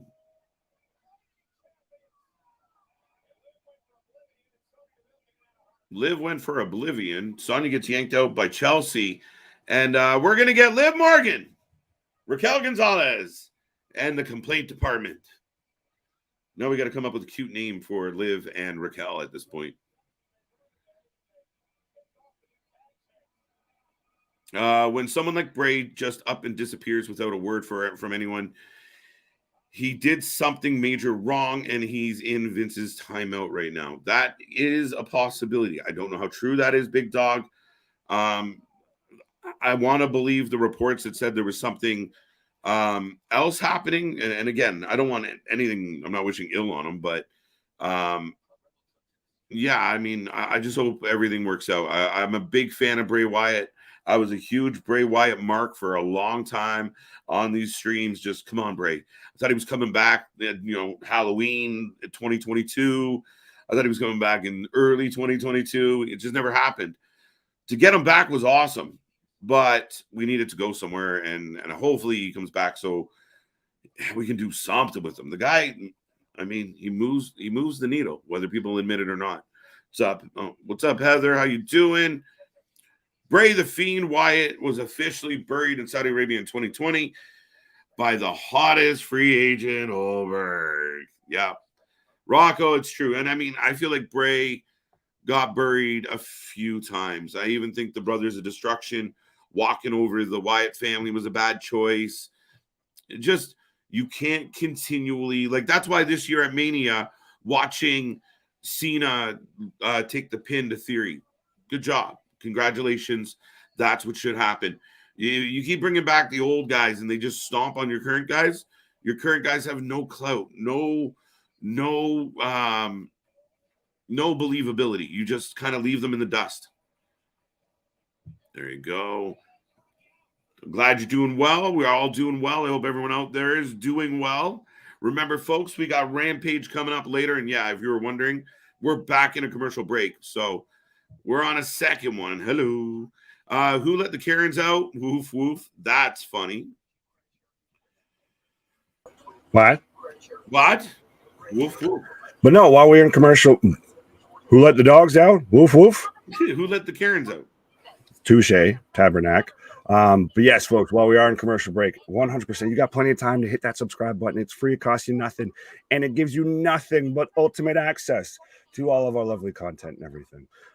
Hit that bell notification. I think we're at almost 80 likes right now on the video. Let's see if we can get to 100 by the end of the stream at least. And we're knocking on the doorstep of 2K subscribers after we just hit 1K in our first year of existence. So let's see if we can try and hit that before Backlash. I almost want to keep calling it WrestleMania Backlash just to piss some people off. Dude, not to jump on you, but no, you're good. We're so mad about everything. We're so mad about everything as wrestling fans. Everything. Because when we can't have anything to be naturally mad at, we have to come up with reasons to be mad. Will you shave the beards? No. At least for me, no. I don't even know what's under here, man. It's been so long. So wait, just in a little add-on to the Drew story, Nick. Mhm. The other part was removed all mention of the WWE from his bio. Yes, I did see that. I also did see the chicken fan that people had pointed out. There's also been the picture going around about the man in the Roman shirt and Ray mask with the ball cap that you pointed out. Yeah. Hey. Now we're getting shout outs for the University of Nebraska football team. Yeah, right. You touch another man's joystick, you will pay the consequences, says Wade Barrett. Absolutely. 1.67K subscribers. Let's keep it rising. Absolutely. It's almost listening to sensible talking from that man. Right? Good advice. No. Oh, he's back. Shinsuke Nakamura. The artist has returned. Out here looking like a fucking wow. with this robe. Look at this man's AR. Holy shit. Oh God, I thought that was legit pyro. I was like, Jesus, dude, that's you a just lot came of pyro off to do applause for indoors. the cause. I was like, they're about to fucking set a smoke alarm off or something. Right? Perfect timing. This was a fucking entrance, though. And this vitamin trip brought to you by Shinsuke Nakamura. Nakamura. Brought to you by Shinsuke Nakamura. Out here looking like a fucking Sith with this fucking robe and everything. Looks like he's out here. I'm Batman. I have the higher ground now, Anakin. Oh, Kinshasa! Yes. My current favorite entrance. He was my favorite they gave it for back. the longest time. See, this gives me hope that Triple H is doing something. I know people are worried about who's running shit, but they gave Shinsuke a spotlight drop back. You know how significant that is for me? Like, they legitimately, they took that moment away for a while, and now we got it back. I'm happy. Oh, absolutely. One of the first, well, actually, at this point, the only live event that I've been to, I actually was walking to my seat to his music. So I got to have the little Shinsuke entrance spot. Right? Oh, and so no, are we getting Shinsuke versus Madcap? Oh, you're getting jobbed out, my guy. I heard people saying it was cross. You're about to get jobbed out. Yeah, this is a better booking. And there's Madcap's girlfriend, as she's officially known in the WWE. Yeah, she doesn't have a name anymore. It's just Madcap's girlfriend. It's his +1. The Madcap's HB, if you know, you know. JV out here putting out in Mortal Kombat and fucking call outs and everything. I feel like that, like fucking Hadouken. Right, Hadouken. Shoryuken. Kinshasa. I don't know what we're chilling about. If you want Nakamura for the win, I'd say. Yeah, just a little bit. Shin to Raw, Lash to SmackDown, Theory to SmackDown, Gunther to Raw. Could happen, honestly. Hey, you guys, as soon as we get the official date, we're gonna come up with the date for our live draft here. We're gonna have a lot of fun with it. But yeah, there's a lot of interesting options as far as how you would build each of these rosters. Right. Well, wasn't somebody saying it was in like sometime in May, I want to say, down by the bay, play with some clay? Yeah, I think it's going to be, I think it has to be after Backlash, like do it the week or the week after Backlash. Yeah, I think so. It almost brings me to tears when I hear his theme. Oh, I have it literally. I'll listen to it. I just have it on Apple Music. That's one of the wrestling themes that I'll just listen to listen to. Even honestly, his heel one. Who was on as far as women? The new women's tag team champions, and that's about it. Yeah, they're going to take on the complaint department. I got Nick. You got Nick. I got next. Give it a bone. Generic Wrestler 1 versus Generic Wrestler 2. No, if that's one thing, Nakamura is not Generic Wrestler. Wait, who said that? Are they referring to this match? Said that. And I like that, the baseball slide suplex, because no one else really does it. Oh, knee off the top. Oh, is Wade Barrett going to try and do it? Ding, ding, ding. KJ got it right. That is the signature Hadouken input. It just reminds me of Nakamura's entrance. Fair enough. See? Kinshasa! Hadouken. 3. And Shinsuke. Jobbed out. Decisive. Big win. But that's what should have happened. That's why when I heard people saying it was going to be him versus Cross, I was like, that would be a good feud, but you're burying Cross for the feud. So, we're like, yeah, no, I'll get back to the Drew McIntyre thing. I'm just like, I'm scratching my head like, this is not how we conduct business, people. Steve saying, don't understand why even have a draft. The brand split is no more. Because but that's how you reestablish it. Exactly. Right? They made a mess. Now they got to clean it up, paint the lines nicely on the road again. Right. So we can stay in our lane, and then they'll fuck it up. You get a red shirt, you get a blue shirt. As Nakamura going after Madcap even after the match. Playing a little heel. All right. Emma looking good, though. Facts. She got that wagon. I didn't say it. Dude. I said it. That's a jinx. I don't give a shit. Nakamura, Bumaye. There you go. They push in Naka out the gate match with a purpose to make him look very strong out the gate. Absolutely. Speaking of so we're setting it up now. Who's that? Nakamura. Oh, so they're setting up Cross and Nakamura. TikTok. I'm down. This is gonna be good. That's just an advertisement for the app. Cross in color. Crisscross will make you knock. Crisscross will make you TikTok. All right. Cross versus Nakamura. That'll be a good match. That's a backlash match, I feel. Yeah, I mean, in beyond, I think you could really have a decent program with these two. Right. Hey, KJ Nick, what is your Twitter handle? Check down below in the description. I think they're literally going by right now as we speak, or at least keep watching the ticker. It'll come back around. Follow the bouncing ball. Follow the bouncing beard. There's another one coming around, isn't there? She'll be coming around the mountain as you go. I had to. You set me up too well for it. That's so funny. Sometimes when you get the alley, you got to oop it. Right. Cross Nakamura is going to be a fun rivalry. Yes, absolutely. I'm all for this one. Let's go. Absolutely. But, actually, fun fact, we do have Rampage that should be starting right now. I just realized because it is 9:30 and they started early because of the NBA. Actually, right now, I've got the end of Miami versus Chicago. So we've got a little bit of a buffer time here. Again, displaced because of basketball, the struggles of being on Warner. But right now, I've got Heat 98, Chicago 91 on a playing game with about 40 seconds left. So, you're a Miami Heat fan, you're doing well.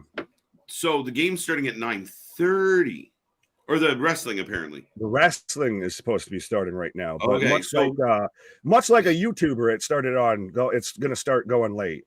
Okay. Oh, I know what you did there. But yeah, no. So anybody that listened and sat through my speech about we're gonna kill some time before Rampage starts, half an hour less, not more. Okay, we're good. Yeah. No, now we're going head to head. So now we get to see the actual numbers stack up because I think somebody dropped in the chat earlier. Rampage or Dynamite did 866,000 this week. The week before when they had their White show up and everything, did 877,000. Okay. So them numbers don't seem to be going in the right direction. I mean, no, I don't think down's a good thing. So ask yourself this. Is Jericho in the main event a great idea for your show? Is Orange Cassidy on every Dynamite a good idea? What can every show, let alone every Dynamite? Every show, yeah. So what are you like? If you're Tony Khan, should you not be asking yourself, what can I do to make those numbers go in a different direction? What am I not utilizing? Maybe all the fucking talent I have is what I'm not utilizing, but that's neither here nor there. He's got to be questioning himself because you're supposed to go up. No, you can't question yourself because when you're in an echo chamber and you surround yourself with glad-handed yes men, to quote Speaking of Chicago in this basketball game, if you can put 2 and 2 together, you might get 4. Well, you get what I'm talking about. But he's not going to question anything. He's doing fantastic. Everything's going the way it's supposed to go. And yeah, man, I just, like I said, with 3 big pay-per-views coming up for Tony, technically 4 by the time it's all said and done. Is it 4? Maybe 3. 3. I really want, like, I'm really hoping he can pull it all together.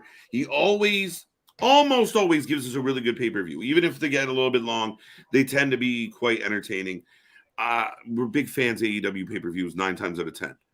So he's got a lot of work cut out for him, and he's better utilize some help, but he's got to find a way to make those ratings go this way. For anybody who's a diehard AEW fan that doesn't want to listen to facts, like you talked about the echo chamber, Nick, and for me, seeing the weekly ratings has to break that echo chamber. Oh fuck! I put Keith Lee and Jericho in the main event, and we dropped right the fuck off. I'm gonna counter your point here, but I want to get through some of these before, because there's one that pertains exactly to my counter argument with that. Or okay, yeah, 9:35. It's Rampage time. Okay. Well, we're at 9:33, so we're running out the clock at the end of the NBA game, so they switch right over. Cody, what up? Feel like there was somebody else that popped in here. Something, Cody Rhodes. But where was it?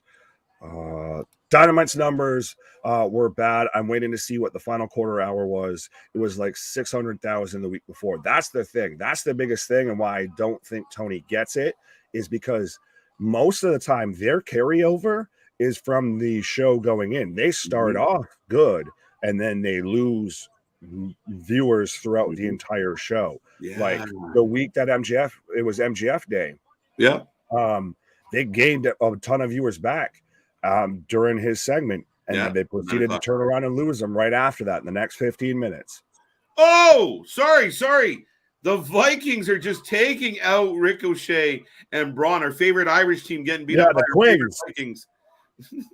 Vikings versus the Twins right now with this conveniently placed stage setup. He's my brother. Right.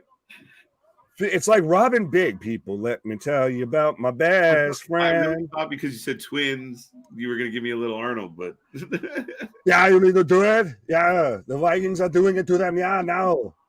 Oh, they're shit. rated, yeah. Well, there you go. They've been successfully rated. Pause. And Braun and Ricochet are out. Bro. So we're kicking off with the main event right now. So we've got a little under a half hour left in SmackDown if it stops right at the top of the hour.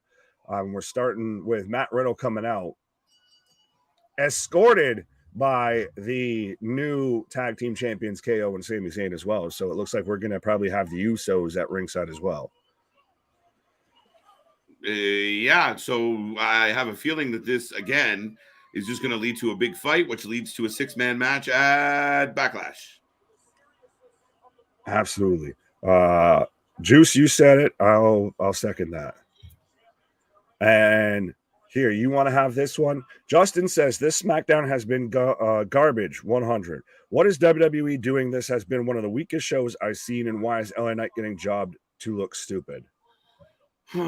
Well, see, this is where I'm a little torn because nothing's jumped out to me as far as this show goes. I will say that, but the show went fast. Like when we were like, shit, main event. Now did it just blow by, without making an impact at all? Yeah, it's not. I wouldn't say it's, again, I think a little too harsh. I think people want to just bury. But not terrible. No, it's a regular episode of SmackDown, and that's the problem everybody seems to be having right now is we're still on the Hollywood hangover, the WrestleMania buzz, and we still expect everything's built towards that and going to come off like that. You're going to get some regular ass episodes of SmackDown. But I mean, this has not been bad at all by any means, I feel. Has it been blow your doors off, fantastic, oh my God, it's the greatest show ever? No, it's just a solid regular episode of SmackDown. I feel like I was more disappointed with Dynamite to this point.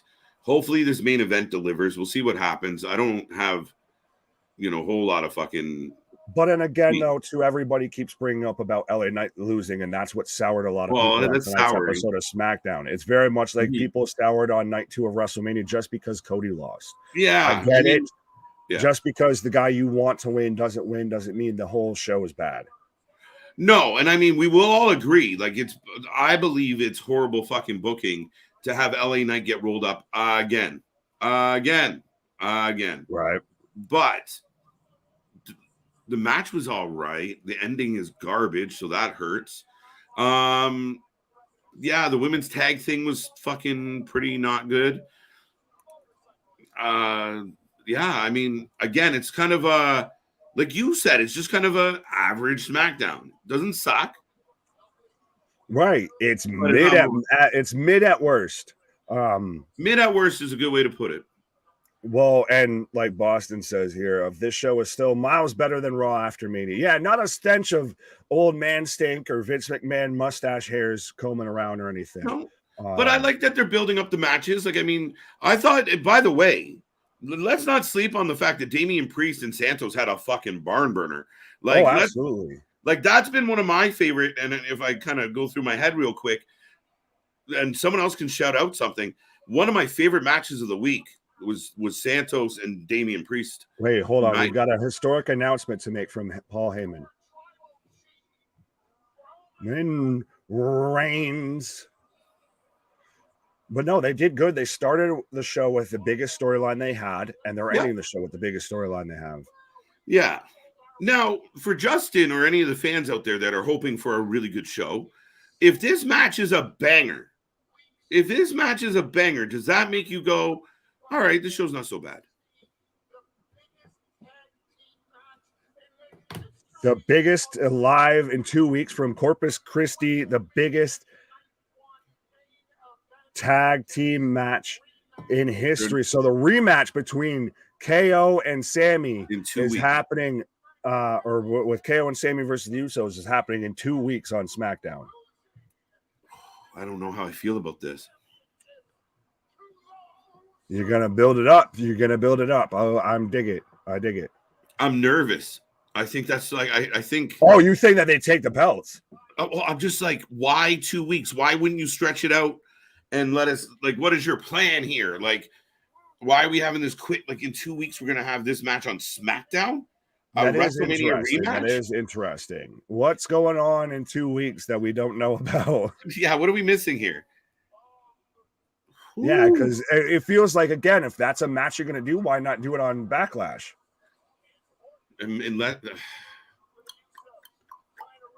Interesting. Remember I said, what if Vince doesn't like the fact that Sammy doesn't want to go? Right. Now, can someone confirm this? Because Jason's saying that it's on night 1 of the draft. I haven't heard any official date for the draft. Did Heyman say it was night 1?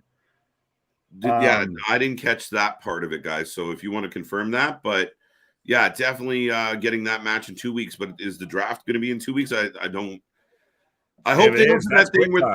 Remember when they did the draft, but they were like, it doesn't take effect for like 3 weeks? It was really fucking stupid. Yeah, that's stupid. Don't do that. Maybe, but we all been let down again and again, and WWE doing off stuff. So, well, that's the thing is when you look for bad, that's all you're going to find. Honestly, of one of those of you talk about bad shit comes into your circle. Right. So,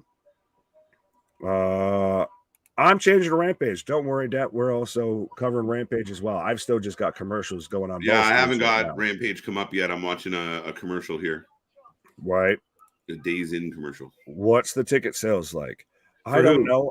It wasn't my day to work concessions. I don't know. Anyway.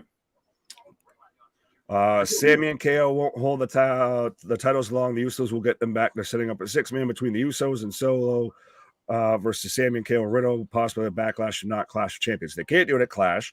And so why have them lose the titles to then set up a 6-man? Why not do that the other way? That makes way more sense. They lose the titles, then have a 6-man in Puerto Rico. Yeah, that's ass backwards. Yeah, I don't like that idea. And then the Usos go off to Saudi and defend the titles against someone else. Yeah, no. May 5th on SmackDown draft, then continues on May 8th Monday Night Raw draft. Okay. I'm gonna have to double check that because so far I haven't seen a date announced. I don't know where everybody's getting this information. If you can source it, you can let us know 100%, 100p. But someone texted WWE. It's been an hour and 15-minute bathroom break. No, Larry. A lot of commercials the last little bit here. I'm like, come on, let's fucking go. Yeah, well, they've got to pad out the last half hour here. As we're starting right off on Rampage IWGP with Aussie Open versus the Best Friends for the IWGP tag titles. Let me tell you about my best friend. Yeah. Yes, Heyman said not one of the draft, which coincident. Now, Jason, see, I don't want to fully discredit you, but you're answering your own question to it, or the question that I proposed to the group. But fair enough. Amazing point, Nick. People are looking for flaws instead of what's good. It's sad, really. Yeah. Fair enough. Well, it's kind of they, like they heard Vince McMahon, and it's got to be bad. Yeah, and it's kind of like the Wembley thing. Like we challenge Tony all the time to pull his socks up and be a big boy, and then he goes out there and makes a big boy move, and everyone's like, "What an idiot!" Hey, listen, if they got 50,000 pre-sale and locked and like done, come on now. You can't take that away from them. It's true. Draft is SmackDown after Backlash, then continues on Monday. There you go. So yeah, fair enough. Right when I anticipated. So we will have ours set up before then. There we go. And this year's WWE draft gets a date. Okay, so no, sorry, I'm reading. Yeah, so indeed, as announced on SmackDown this week, this year's WWE draft will get started on April 28th episode of SmackDown and finish up on the May 1st episode of Monday Night Raw. So end of the month. There you go. So right now, the Best Friends are in control, and we are coming into the main event. Folks, get your predictions in. We got two bangers going on at the same time. Absolutely. Well, this is a smart move by Tony of I'm going to put probably my best match tonight on Rampage to start off and go head-to-head with their main event. Remember, we were mad about that last week, so but this week's different. Remember, I guess you would have known. Big crossbody. Sorry. No, you're right. Go ahead. Sorry, I cut you off. That was it. I was kind of at the end of the point there. Mea culpa. Solo just strong arms Riddle out of a Kimura into splash or slam right there. Aussie Open equals banger matches 100%. Yes. Banger after banger. If FTR is not successful. What's that? Well, no, we've got Simone saying, well, it's a banger of a word in response to, I think everyone is using the word banger too much. A banger of a word. What was I just going to ask? Will come back to me. Fair enough. How many people does Wembley hold? I think it's around 90,000. I think by the time they were saying they was, what did the WWE do? 70, 75? 72, 73,000? Yeah. Okay.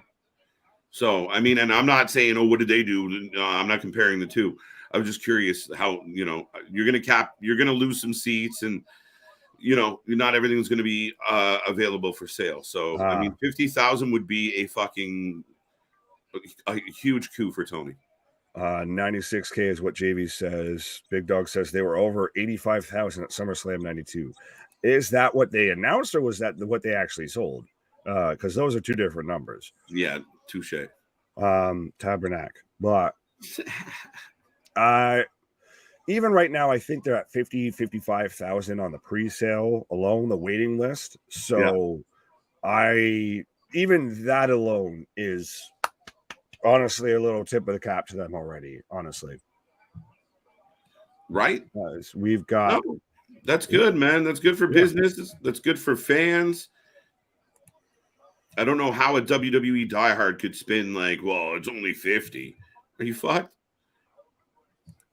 Fair enough. That's what they announced. There you go. Ospreay versus Kenny Part 2 has to happen, but in USO, that could be the one that happens at Wembley.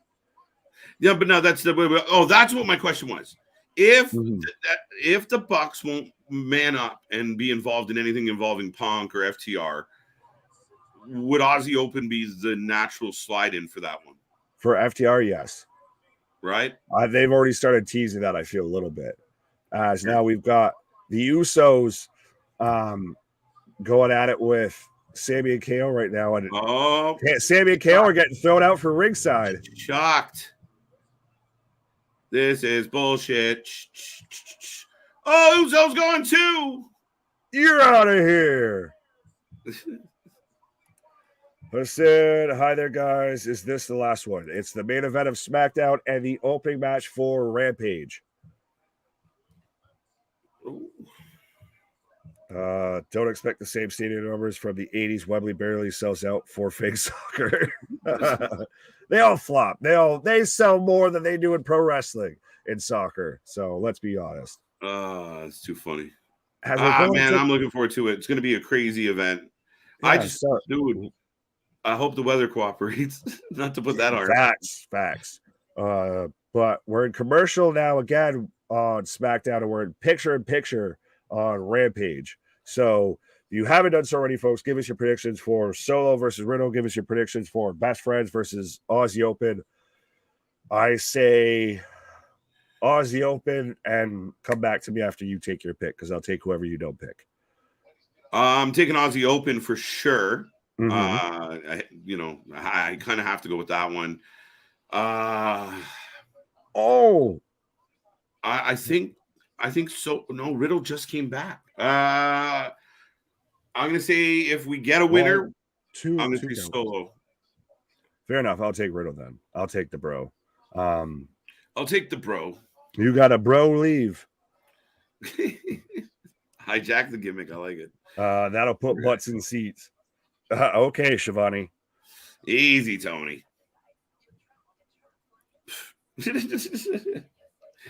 Riddle almost broke his arm. I don't know. That didn't look good though. I must have missed that spot. We are watching two shows at the same time. So yeah, and I'm hosting the show. C-Money's saying double DQ. Well, no, that if that was going to happen, you wouldn't have had both tag teams already get thrown out from ringside. As I've got Beretta up looking for a superplex. Yeah. Oh, now we're going to get the Tower of Doom superplex. They do the Tower of Doom spot way too much nowadays. It's not just an AW thing. It's a professional wrestling thing.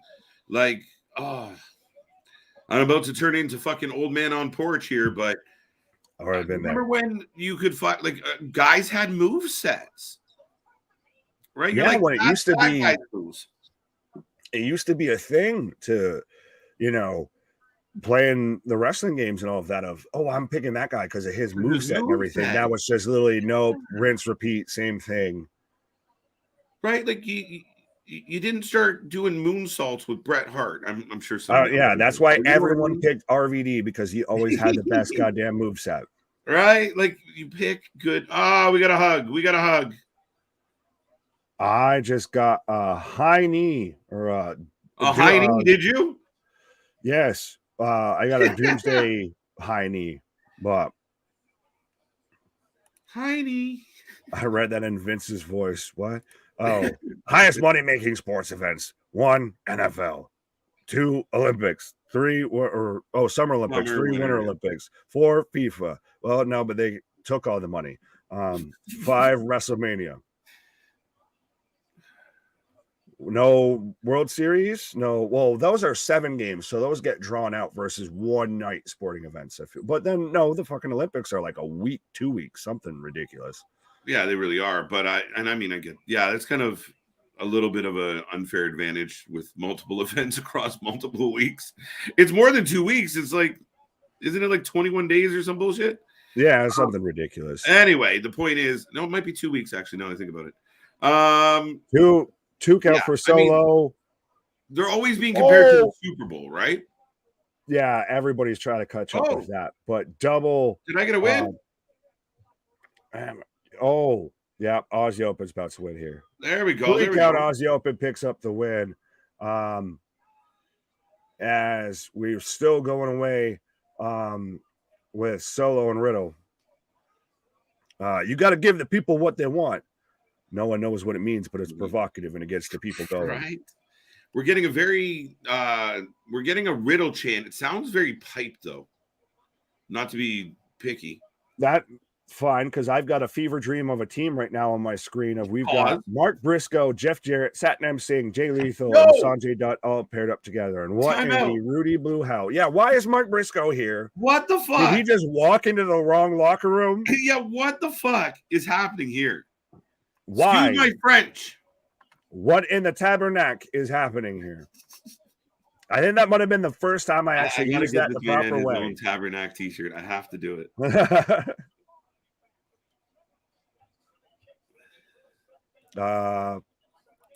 Dude, people would call you out for stealing moves. Absolutely. That's why people got so upset about people doing the super kicks, the tombstones. Oh, they even got him his own shirt up to where it's got everybody's faces on it. And Mark Briscoe's down by like your left pocket. I'm so confused right now. Why? And I know one of our friends in the chat had sent me this earlier in the week, and I was like, fuck off, that's a typo. Like, what have we done? Yeah, like, if this isn't the most obvious, like, screw you guys match, I don't get it. John saying, I'm following you guys on Instagram now, Nick and KJ, 100%. Appreciate it. Follow us on all the socials. Be a friend, tell a friend, like, share, and subscribe. Hit that bell notification. It's free, it costs you nothing, but it means the world to us, folks.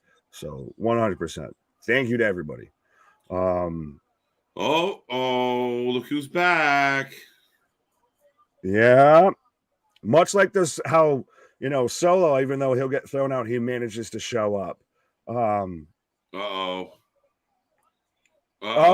they both are back. See, all the tag teams on my screen. We've got the Usos, we've got Sami and KO, and I've got FTR. Dude, doesn't this look like Rampage. They're about to beat it? Because there's a thriller in the night. Look like the two gangs are about to have a showdown. They just start snapping. Oh! Riddle high kick. We got a slobber knocker going on. All right, we got some excitement here. Oh, going for change his mind. Floating, bro. Well, I've got FTR right now in the ring with Tony Schiavone. Is this where it's been floated around that they've super kicked from Solo, but they've signed a 4-year extension and they plan to retire once that contract is up. Yeah, I admit I was disappointed. I was. Solo picks up the win, by the way. Yeah. So Solo needed a win. He's taken a couple L's as a recent memory. So big win. Riddle comes back. Looks pretty good. Match was pretty entertaining. Are the Wrestlers still fighting? I believe so. Bring out the cheat boys. Pause.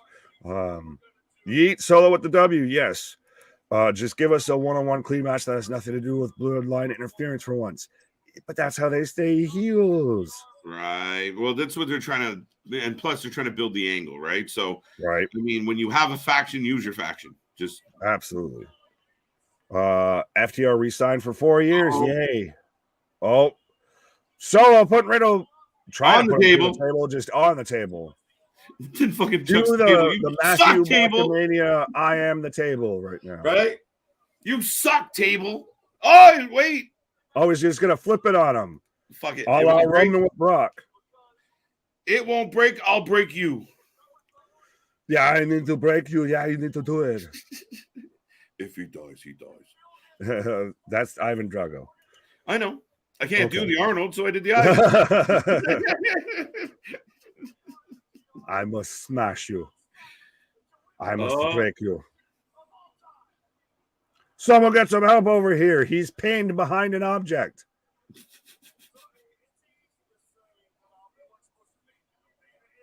Riddle out for 6 months. Oh God. Then don't say that, because then the next report will be Riddle test positive for. Right. I was going to say, speaking of testing positive, we will have Jeff Hardy on later tonight on Rampage. Now, for anyone, I know people out there going, "Oh, this was shit. This was shit."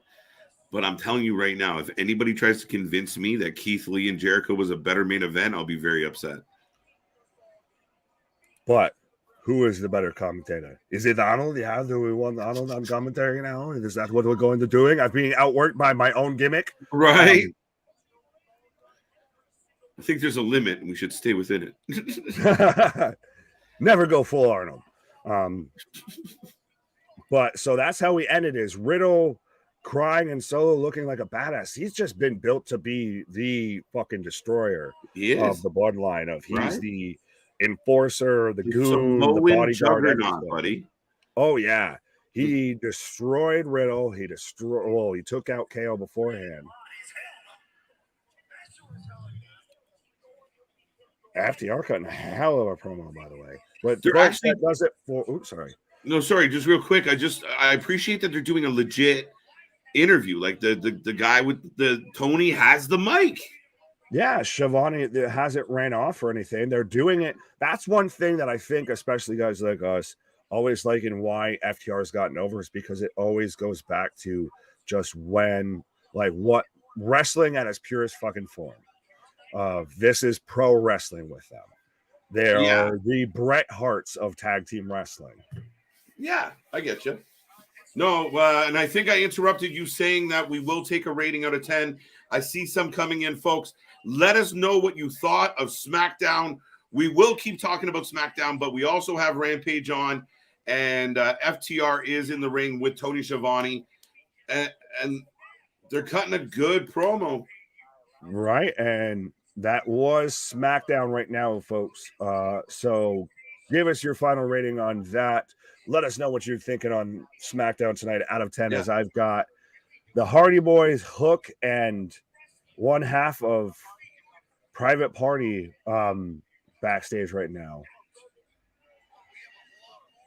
And Matt Hardy's announcing what type of match they're going to have against the Firm. And please, for the love of God, do not let it be like a ladder match, anything like that. Right. Top guys out. No, it's going to be an 8-man tag. That's why. For what? For them versus the Firm. We're going to have the Hardy Boys, one half of Private Party, and Hook versus the Firm. Why is the Firm a thing? Because they were meant to be with MJF and they didn't know how to not do it. Sorry, I laugh every time I see Matt Hardy after Jeff returns. He becomes he just like the kid that won the lotto or got like. Exactly. That's his meal ticket. He's like, I can finally get out of catering. Out of the stairwell. He's been in the stairwell for I will get booked again. But how do you feel about the fact that Jeff Hardy is back? I'll say that as we are in commercial right now on Rampage. Mixed emotions. And I'm trying to take this from, a really understanding viewpoint. Usually we just jump on a topic and hit it. Mm-hmm. Listen, we all have our struggles. We all have our battles. I think what I had said in the past with Jeff Hardy is where I draw the line is when your shit starts fucking up other people's day. I've always said from day one, I don't give a fuck what anyone does out there. Whatever you want to do with your life, do it. As long as it doesn't fuck up someone else's day, it's on you, boo-boo. And for me, it's just chance after chance. And you want to see them do good. You want to see them get better. You're rooting for them. But sometimes you got to take them out of the elements that put them in that position. Mm-hmm. So it's mixed emotion. It's fucking Jeff Hardy, Team Extreme, here we go. And then on the other side, it's like, fuck, man, if that was me, I'd be doing 10. Oh, 100%. Well, Boston, I agree with those sentiments. Actually, it's Canada. I'd be doing like 3.5. That's because you live in Canada. Yeah, that's true. We tell you what the maximum sentence is. I pray Jeff Hardy can keep it together this time around 100%. Delete is what they should have done. Yeah. Hardy definitely hooked up on the Doritos. SmackDown, give it a 5. Not good, but not bad. So mid. 7 out of 10, 5 out of 10. Brother Nero, the prodigal son, has returned. 7 out of 10. Let's roll up Hassan. Absolutely. Well, I don't know. That might trigger some people after the LA Knight match. We mentioned a roll up. Yeah. Right. Fuck.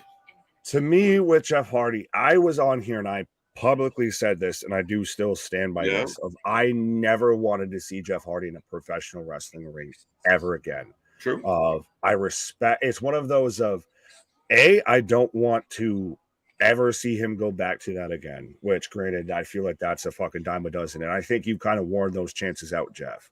You've had your chances, and you still continue to have issues. And I get it, everybody's got their struggles, but being in that environment has not been conducive to him staying clean. And I don't want that to be my memory of Jeff Hardy. Valid. A prime example is Tammy Sitch. It's same, I feel almost like fucking roadway, no pun intended there, that Jeff's been on with this. And the best thing he can do is to just ride off into the sunset. Leave us with the death-defying Daredevil, because when Jeff went back to doing those spots that he wasn't doing in WWE is when he had a relapse.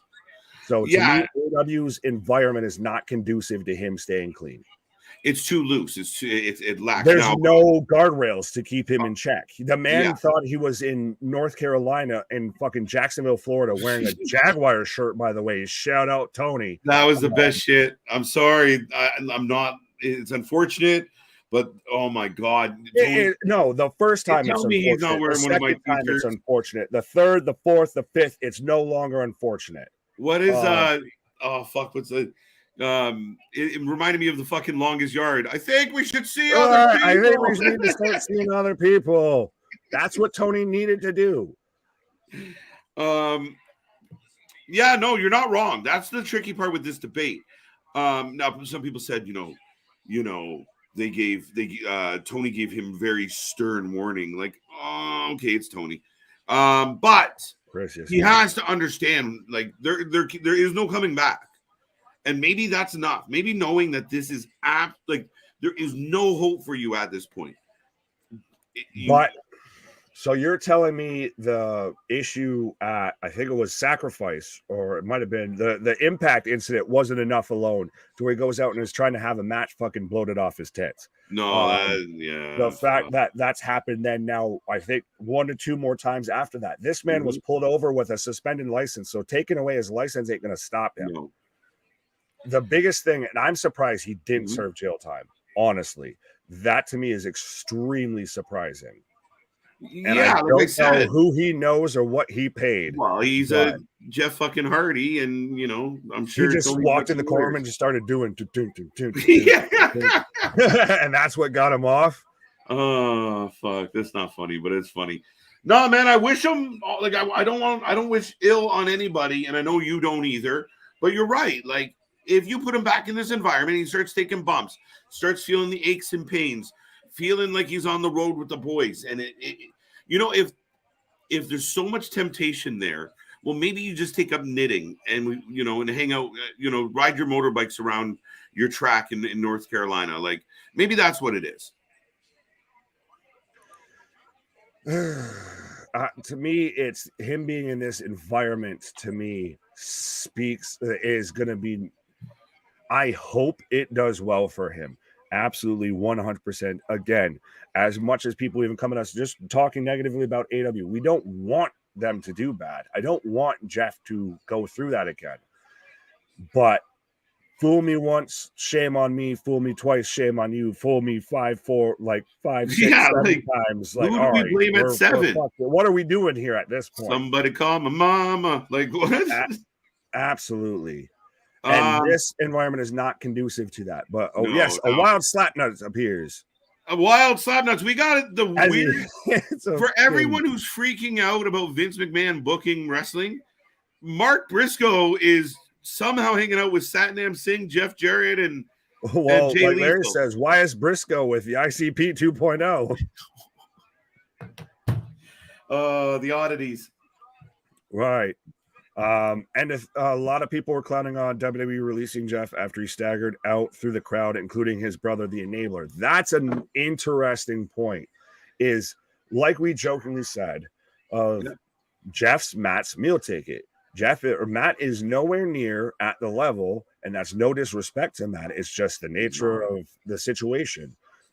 Without Jeff there, they're better together than they are separate.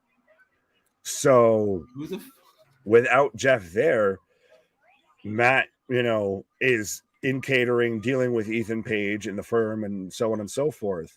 1, 2, 3, and Mark Briscoe picks up the win. Is it really? That was it, dude. What in the Even name he's of, like, get your hands off me. What in the name of scrambled eggs is this match?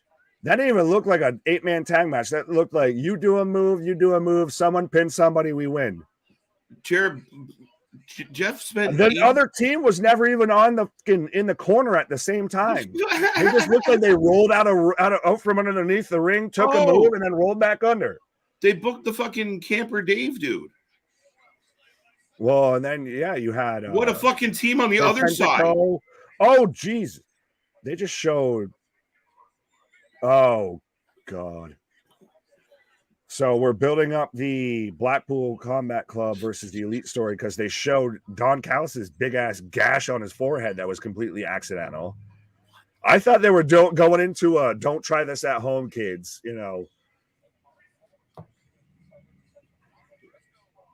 So they're trying to recruit. This is the funniest shit.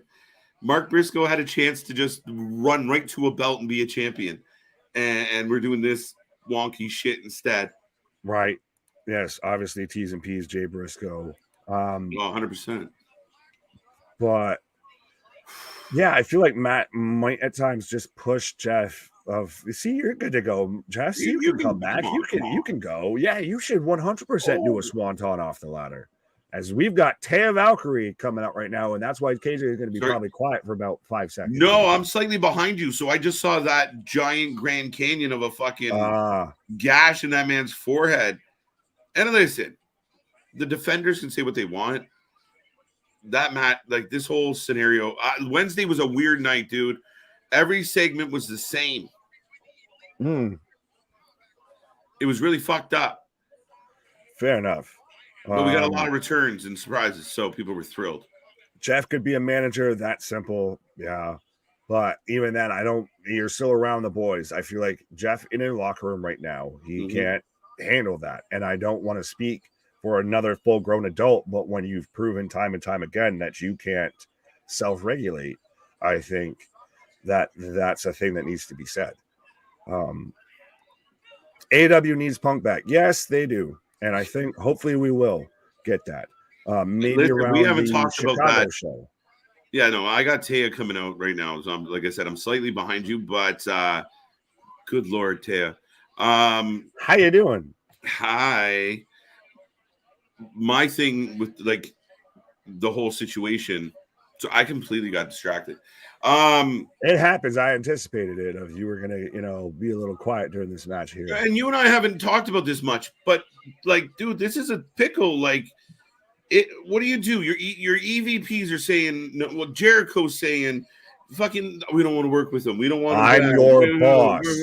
Have some huevos. You have no marbles. Marbles. Yeah, like if you've watched Major League, you have no marbles. Step up and be a goddamn boss and say, this is going to be the biggest match we could possibly book in this company's fucking history, and you're not going to stop me from doing it. Why haven't we? And then he fucked himself though, because they probably all have guaranteed deals, or can pull the Hogan of, it doesn't work for me, brother. That's it, right? Like, and that's where it becomes very WCW of like, I'm not going to do this job, so. Yeah. Umi. Right. Is it Umi? No. It is. I know who. Emi Sakura. Umi. I was close. Come on, guys. You've seen me do worse. Holy thickness, Korean Jesus Christ. It almost got me. Not gonna lie, you got me in the first half. I read through the first half. It was like, nope, I like being on YouTube. I didn't read the whole thing. So yes, give us your predictions for this match, folks. Yeah. Let us know what you're thinking about the whole Jeff And why Hardy is it thing. Taya Valkyrie, the goddess that she is? Oh, GC's women's match is crazy. Lots of brutal hits. Fair enough. Summer of effing Punk coming soon. I hope. Bring back Sue Young. I don't care who. Somebody bring back the Undead Bride. Absolutely. There was falling rumors off the about her radar. coming back. Who's what? There was rumors about her coming back. Well, I don't have people coming back, but I have people coming out right now. Of course. Jade with good old what's her name there from the baddie section. Oh yeah, what's her face? Yeah. I feel terrible. I can't remember her name, but she's good though. And I know her name. Son of a bitch. Yeah, she's from OVW initially. Yeah, someone will say it, and I'll instantly be like, "Yep, go Taya for the win." Taya. Damn, Nick broke out the Spanish. Zero cojones. Yes. Zero merdo. Zero cojones. But no, that's it. You got to do what's best for business. And for me, this is a fucking, like, it's a bad, what it does for me is for all the people that were shitting on Punk forever, like, if this comes to this moment, you got to tell the fans, you know what, we're going to get the Young Bucks versus Aussie Open, and Kenny's going to take on Osprey, and FTR is going to take on fucking Private Party. Like, if you have to tell your fan base you're not going to get that match because of them, that's a tough shout. Yeah. Well, and that's the thing is, I think we talked about this. It might have been last night when I was on and everything with that. And granted, now you've got Cutlass, by the way, we are in picture, but you have Cutlass out there saying that Punk's gaslighting AEW. No, maybe he just wants to actually do business and is a fucking mature enough adult. This really puts the ball in the Elite's corner of, if you don't do the match now, then you didn't want to do business because of this, that, and the third and everything else. It definitely lends to the jealousy thing. Like, even for Jericho's this vet. And listen, I've kind of agreed with a couple things on Jericho the last couple days, even though I hated him in the main event. But Jericho, man, like, he's a smart business guy. He's done very well for himself. So for him to not acknowledge that Punk would help business, fuck, Punk versus Jericho would sell tickets. Never mind Punk versus the story we wanted. Well, no, he's already, but it would. I know. Did you already see the whole response though, to where somebody and it was going around all the socials of somebody sat there and made a comment about how pretty much almost similar to what you said of how Chris Jericho is always willing to do business with, anybody, all of that. And then he put almost anybody. And then it's always been shared of a picture of Jericho next to Punk. Yeah. And in addition to that, yeah, Jericho's willing to work with anybody when they're smoking hot because he got a clout. Vampire of fucking professional wrestling. There you go. Burb. I'm on Punk's side. And as KJ takes a pause for the cause, yeah, I'm 100% not saying that everything CM Punk did was completely right at all, but he's at least willing to, quote unquote, allegedly extend the olive branch. So I think if the Bucks won't do business at the end of the day, he just proves that he's not the only one wrong in this situation. Everybody was instantly, F Punk, all of that. He's get him out of the locker room. He needs to come back and apologize for what? That he was the biggest draw. You got what you expected with CM Punk a bit, I feel, and both parties were at fault. Honestly, you can't look at this one-sided. Both parties were at fault, and he's at least willing. Maybe it even is if Punk has to sit there and go and they talk it out before they set up a match, what have you. They've obviously got to talk it out to set up the angle and everything. But the fact that he's quote unquote publicly, and it's not coming from a dirt sheet, it's more coming from initially Dax, honestly. So that's why I believe it a bit more. As we're back from action, as Taya hits the baseball side suplex, much like Nakamura.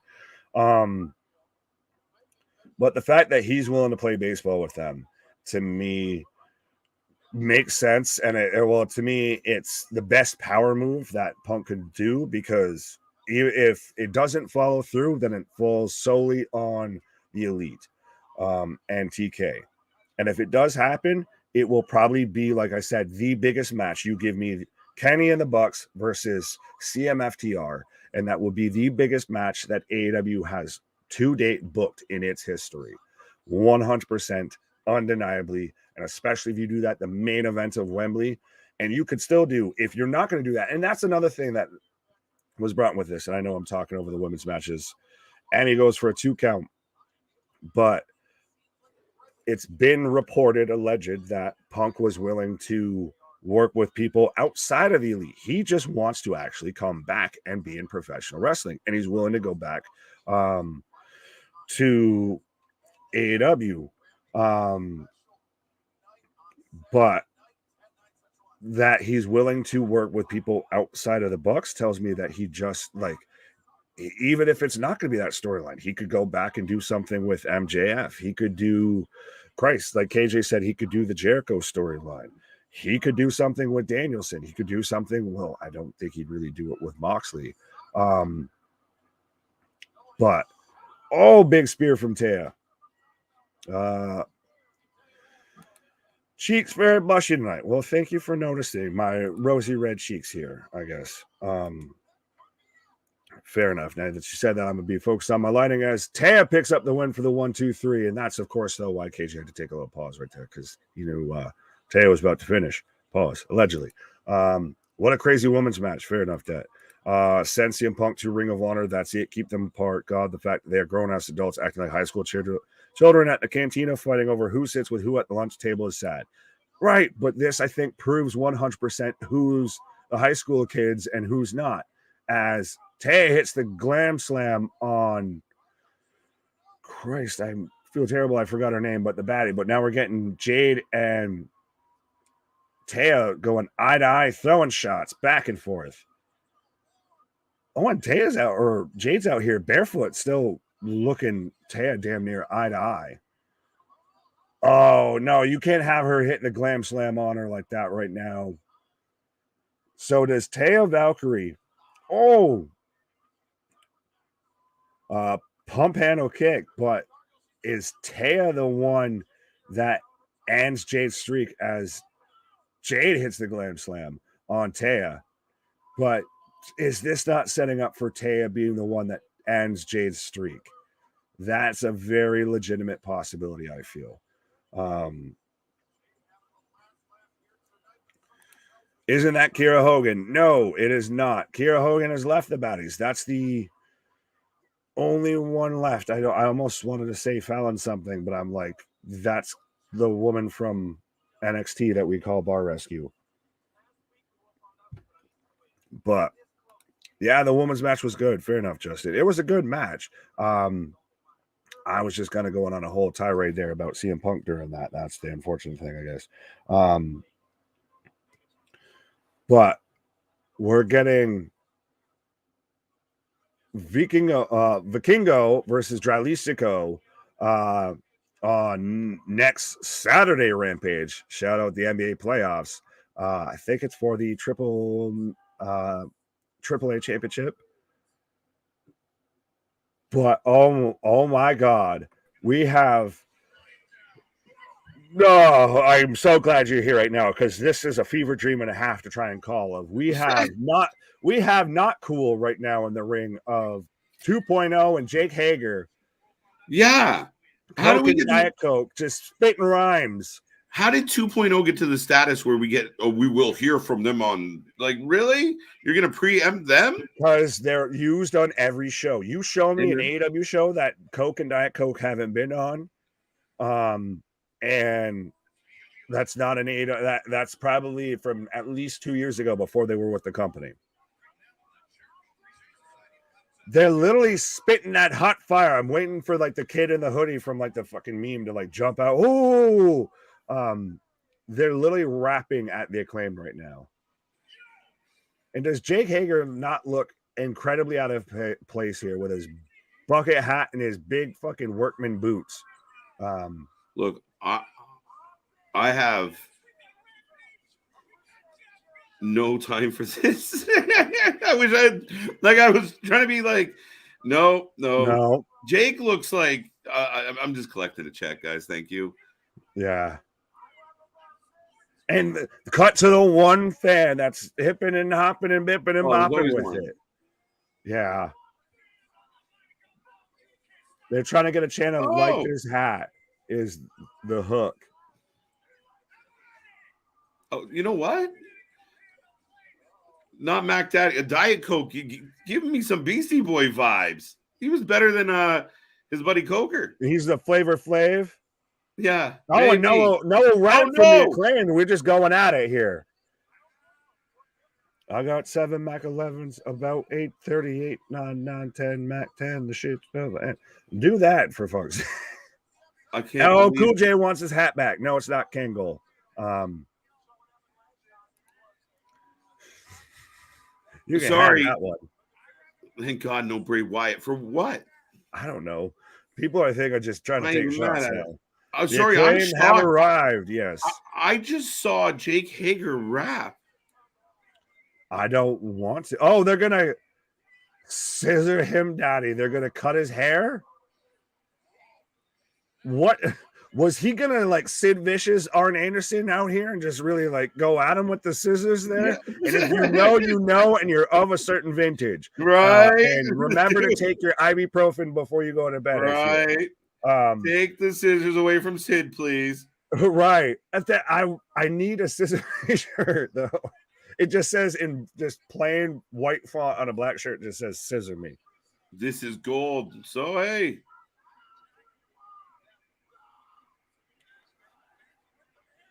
How have they become? How has like Scissor Me become like the fucking Stone Cold Steve Austin, like badass? Like what? But you got to keep them relevant. You got to keep them going. You got to keep them mattering. This is gold, but Coke is getting a haircut. He's not getting a haircut. But up next, we are getting Jungle Boy versus. You can tell Jim Ross is. I love Jim Ross because we get the quote of the week from this guy, and he'll just tell you straight out, like it's the funniest shit. He's so sarcastic. Once a week, he lets one drop. He lets one out. Yeah, he forgets he's still got a live mic, Jim. Right. But absolutely. We're getting Jungle Boy versus the chairman Sean Spears coming up after. Let's talk about this. Oh, here's a footnote to anything anybody was paying attention to. Remember Sean Spears? Oh, yeah, he'll be back on Rampage. Not an announcement, not a who gives a shit. Like, just back on Rampage. Am I wrong? Like, this guy used to be, like, in the Pinnacle. This guy used to be Cody Rhodes' best friend. Like, oh, no big deal. Mm-hmm. He's just back. It's a perfect fitting 10 booking-wise for that, I feel. With the way that they've handled that, and respect to Sean Spears, but he did also, he's got a kid on the way, etc. He's got the wrestling school. Is the child still on the way? Yes. Okay, I didn't know. She's got to be quite a bit along. Fair enough. I'm not gonna touch that with a 10-foot pole. I'm just curious. The dude is wearing combat boots with shorts and a summer shirt. What the hell have they done to the former Jack Swagger? WWE didn't put him out that bad. They let him have his lisp, so they let him rap. I don't think no one asked for that though. No one wanted that. He couldn't come up with a rhyme at the end, so he just went, ooh. Yeah. You don't have my hat. He just did the hat like he did in WWE. Just starts doing "We the People." That's funny. Oh, sorry. No, I was just saying the chairman of AEW, Sean Spears. Hey, let's job on Rampage. Yeah, I think that's more of your peripherally, tangentially connected to MJF. So you've got to go under Jungle Boy, right? You can come in for a hot minute and take an L. Yeah, I guess. I mean, he's got to lose to the Pillar, right? Well, they're setting up, I think, it's interesting are they setting up for a fatal 4-way or are they setting up for singles matches? Because we've had every Pillar still kind of keep poking at MJF. So are we setting up for a long way the fatal 4-way? Well, I think I think we might get at some point some type of, I think they're afraid to book them against each other because they don't want one to go over the other. So we might get a tag match, maybe. That'll be interesting. But I don't know what they do. I mean, I assumed from day one that they were just going to fucking go Yahtzee and throw all four on the fucking table at the same time. Fair enough. Listen to JR say, yo, listen kills me. Yo, listen. I can't even do it. That's funny. Well, JR is always good for, like you said, of having one of those moments where he forgets he's got a live mic and you're on air, Jim. Mm-hmm. I don't think he forgets. I think it's his way of just like feeling okay with life. Like it's his counterbalance. I don't give off. I got to get one in. So what are you going to do? Fire me? Go for it. Well, I've been fired half a dozen times by Vince. Yeah, I got and it's forced never to kiss really, his own ass. Yeah, and it's not overly blatant or ignorant in any way, shape, or form. It's usually just like slips it in of like where he expresses kind of how he feels and like, oh, I don't know how they're going to come back from this, or oh my God, what will it take to beat this guy? You're like, oh, we get you. We see you, Jay. Absolutely. This is yours for sure. Oh no, he did the baby. He had a baby boy, so you were right. Oh yeah, I thought so. Okay, I thought she popped. So now we've got a 5 to the perfect 10.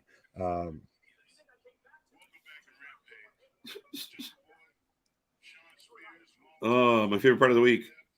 Mark Henry. It's time for the main event.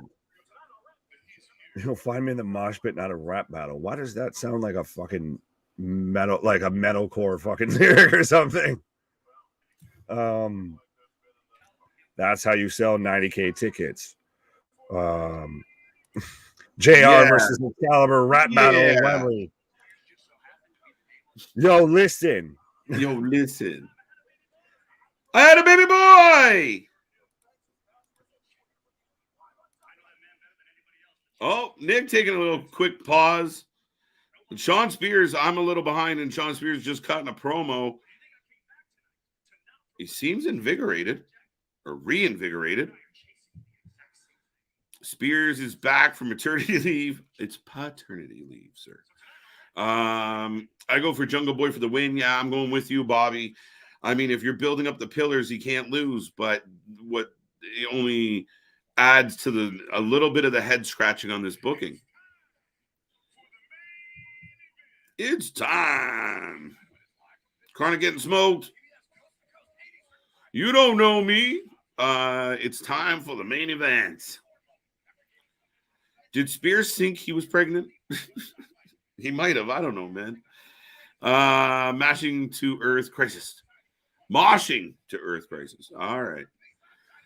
Coke and Diet Coke should be permanent on Dark. You know what, Larry? Jay White versus Commander on Wednesday.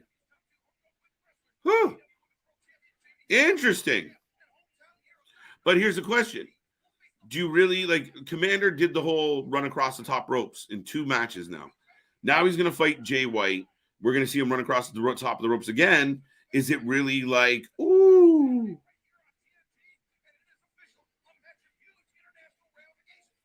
I don't know why they didn't put this, the Vikingo match against Dragalistico. That should have been a Dynamite match. Anybody agree with me on this? We got a lot of people tuning in. Would you agree that Vikingo and Dragalistico, I think that should have been a Dynamite match. Yeah. Now I got Jungle Boy coming out finally. Spears is back from community service. He had a baby, big dog. Be nice. Crowd is hot today. Well, that's your Wednesday crowd. Now, it's funny because a lot of people said the Milwaukee crowd was dead. It wasn't the show. It wasn't Dynamite. It wasn't what happened. It was the crowd. Milwaukee was just kind of dead. However, as you just said, the crowd's kind of hot. So they're hot at the right moments. If you give them something to be hot about, they're up on their feet cheering. They were all in for the Acclaimed. They did not care for quite a few things that happened, including your main event on Wednesday. Yeah, Sean Spears is back. New entrance. I think he's trying to be a little babyface-ish, which is weird. He's up against a little babyface. Look at this dude trying to be Road Warrior Animal. Seriously? That's funny. TK not putting Vikingo on Dynamite shows. He has no idea what he's doing. Yeah, money. Like, if you say, wow, you got to see this guy, he's amazing, and you have an opportunity to continue to book him, he's got to be on the premier show. If he is who you said he is. Oh, and Sean Spears pushing the 10 gimmick hard tonight. Remember, we hadn't seen a whole lot of 10-10 out of Sean. Consummate heel since he joined AEW. So this is a little bit of a change up for Sean. Oddly enough, he's going up against a babyface. So interesting. 10. How's the stream tonight? 10. How many beers has Nick had? 10. How many minutes will this match be? Less than 10. Do you ever show Mark standing? Do they ever show Mark standing? Is he not always standing? I just assumed he was standing up. Jay White debut match should be just like Shinsuke, but we know it won't. Excalibur, I agree with you. Jay White should walk in that ring. The first time Commander goes to run across top ropes, he sweeps his feet, hits the fucking Sister Abigail, and we go home. That's what it should be. It won't be. You're right, unfortunately, but it really should be. Jay White should dust everybody for a little bit here. 10, 10, 10. Love it. Love it, Bobby. Free bird. I will be at Dave. We will be live. Friend of the show, Cole Roderick, will be going after Masha Slamovich and her GCW title tomorrow night. I can't feel my face when I'm on stream, and I love it. Yeah, crowd been good, so there you go. So if they're good for Rampage, the crowd would have been good for Dynamite. You can't blame the crowd for Keith Lee and Jericho being what it was. And I've heard quite a few people be like, oh, it was pretty good. No, it wasn't, guys. Let's be real. I can tell you that we got some real horrible shit on SmackDown tonight. We got some real horrible shit on Raw, especially last week. I can be honest about Dynamite as well. And there was some horrible shit on Dynamite this week. Some good stuff too, though. Not all bad. 5. There you go. In honor of the little guy. Wow. Spears chucks Chunga Boy over the railing.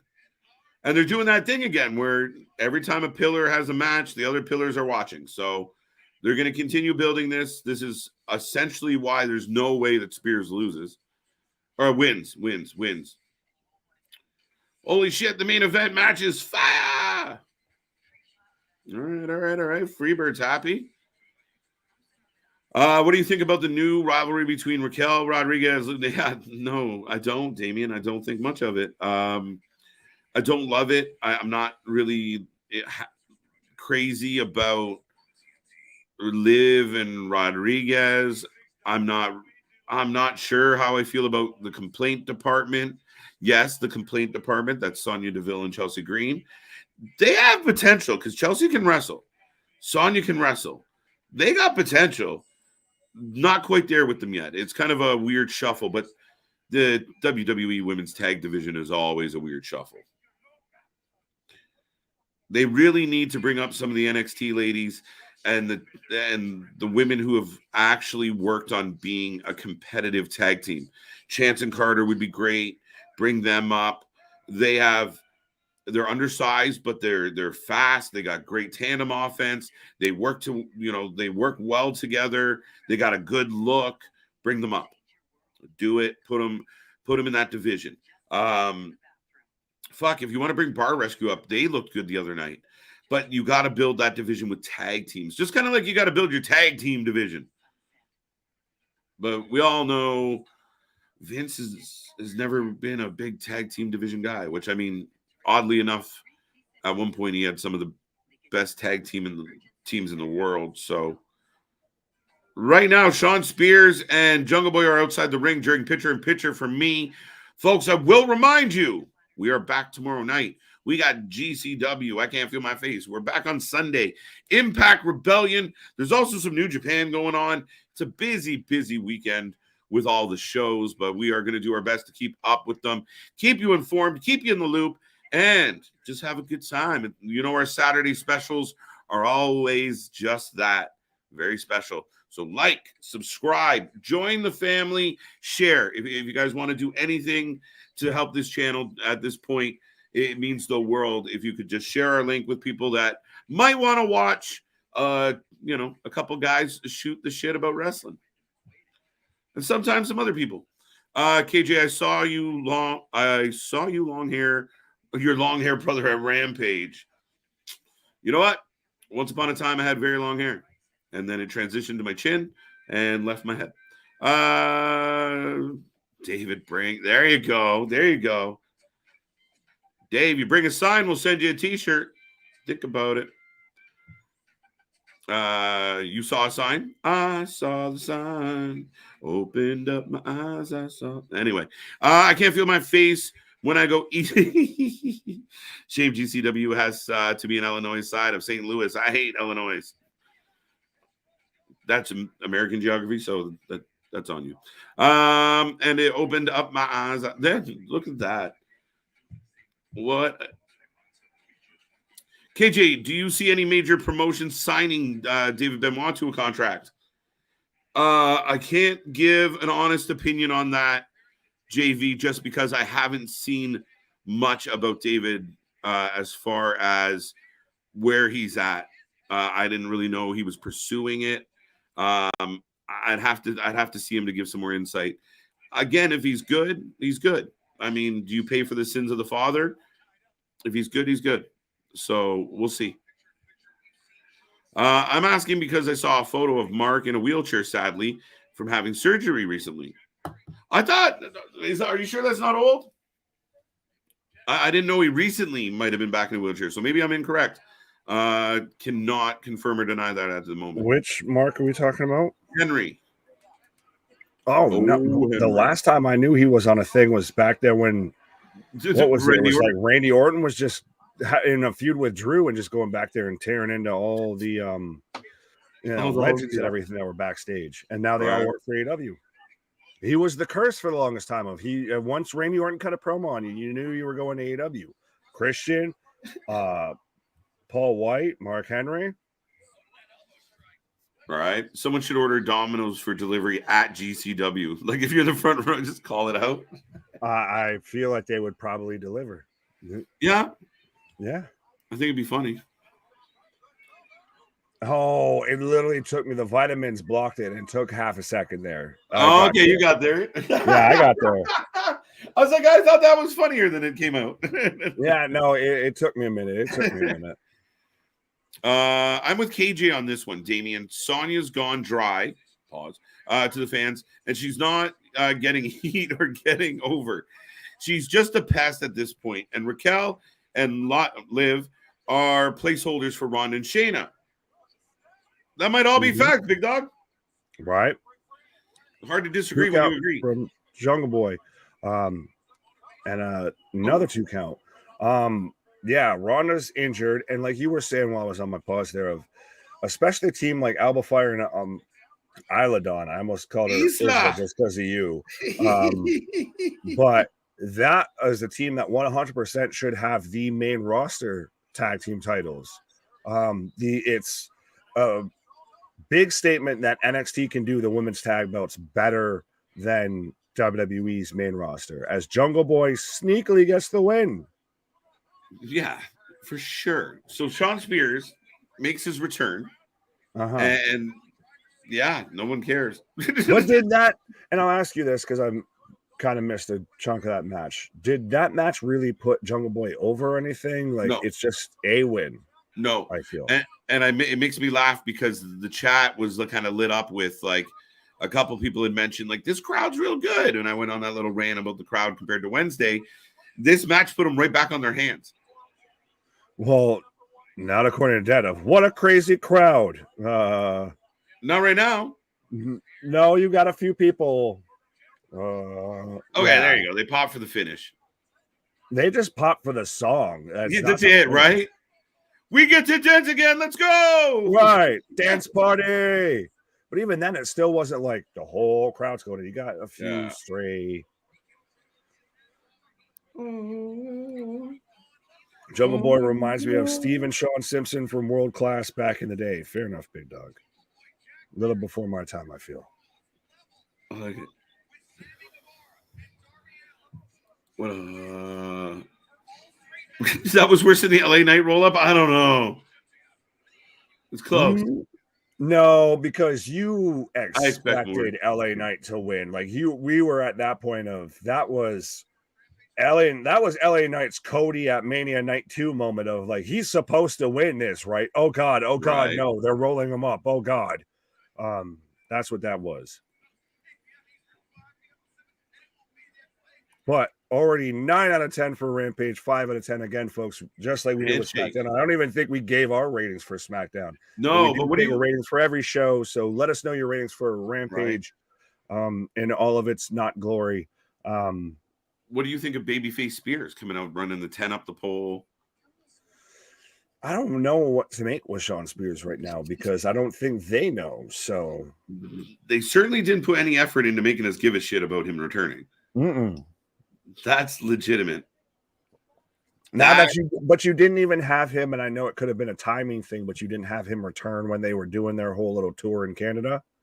No, that's a good point. Maybe he didn't want to. I don't know if he could have. 5 out of 10 for Rampage. SmackDown gets a 4 out of 10. Rampage gets a 6 out of 10. David, I don't know why you want to ask that. We can't be ranking Rampage higher than SmackDown, guys. You can't. 6 for me, good Rampage. I'm excited for Eddie Edwards versus Kenta. You mean Kenta? There we go. I deciphered it. Pardon? Pause. Tomorrow night on New Japan. Well, we'll be here for GCW. But yeah. Cody got swatted like a fly by Roman, then squashed like an ant by Brock the next night. Get a fort, Cody's done. No, this is hard times, baby. This is if Cody picks up the win on Brock, do you not then go back on the ride back on the journey with them? Yes, but the only problem you have with Cody is I think you got to go back to giving him a couple soft matches in between here, because if he keeps coming out every Monday and delivering a monologue, he's gonna fucking turn into Edge for me, and the crowd is are gonna waver with him if we gotta play fucking story time with Cody every week, because he's not amazing at talking. He's not his daddy in that regard. He's not the American Dream, Dusty Rhodes. No. But can they get Cody Rhodes over as much or more than they had going into WrestleMania? I think there's a big risk you can't.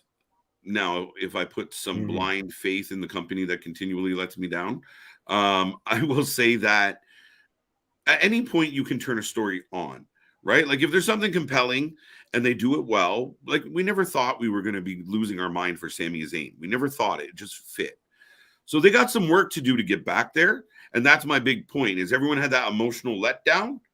Now, where do we go with it? Him beating Brock, the match has to be half decent. If it's another 3-minute Brock Lesnar match, A, I'm really tired of them. B, it's not going to help Cody. Cody has to beat Brock. That's otherwise that ship has sailed, and they really are just F you, Cody, I feel. Unless they're really we're gonna put you 10 feet under before we bring you back up and work that way.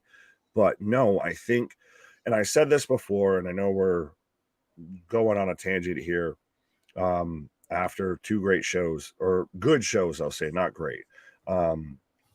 But Cody versus Roman did not sell WrestleMania. It didn't sell the main event. It did not sell tickets to that show. I mean, it did a few, but it was not the main draw, the main reason why people were there. They were there because it was A, it's WrestleMania, B, it's in Hollywood, C, because of Sammy and KO versus the Usos, and D, because we thought we were going to get Roman versus Cody, and a lot of people bought it on pre-sale. Or Roman versus Dwayne, I mean. So I think now is your opportunity, even if it's not at WrestleMania, to build to a moment where that's like Sammy at Elimination Chamber. It's Cody's moment of it feels that big. Like that's when you're that invested into it. It's a treacherous path to get there.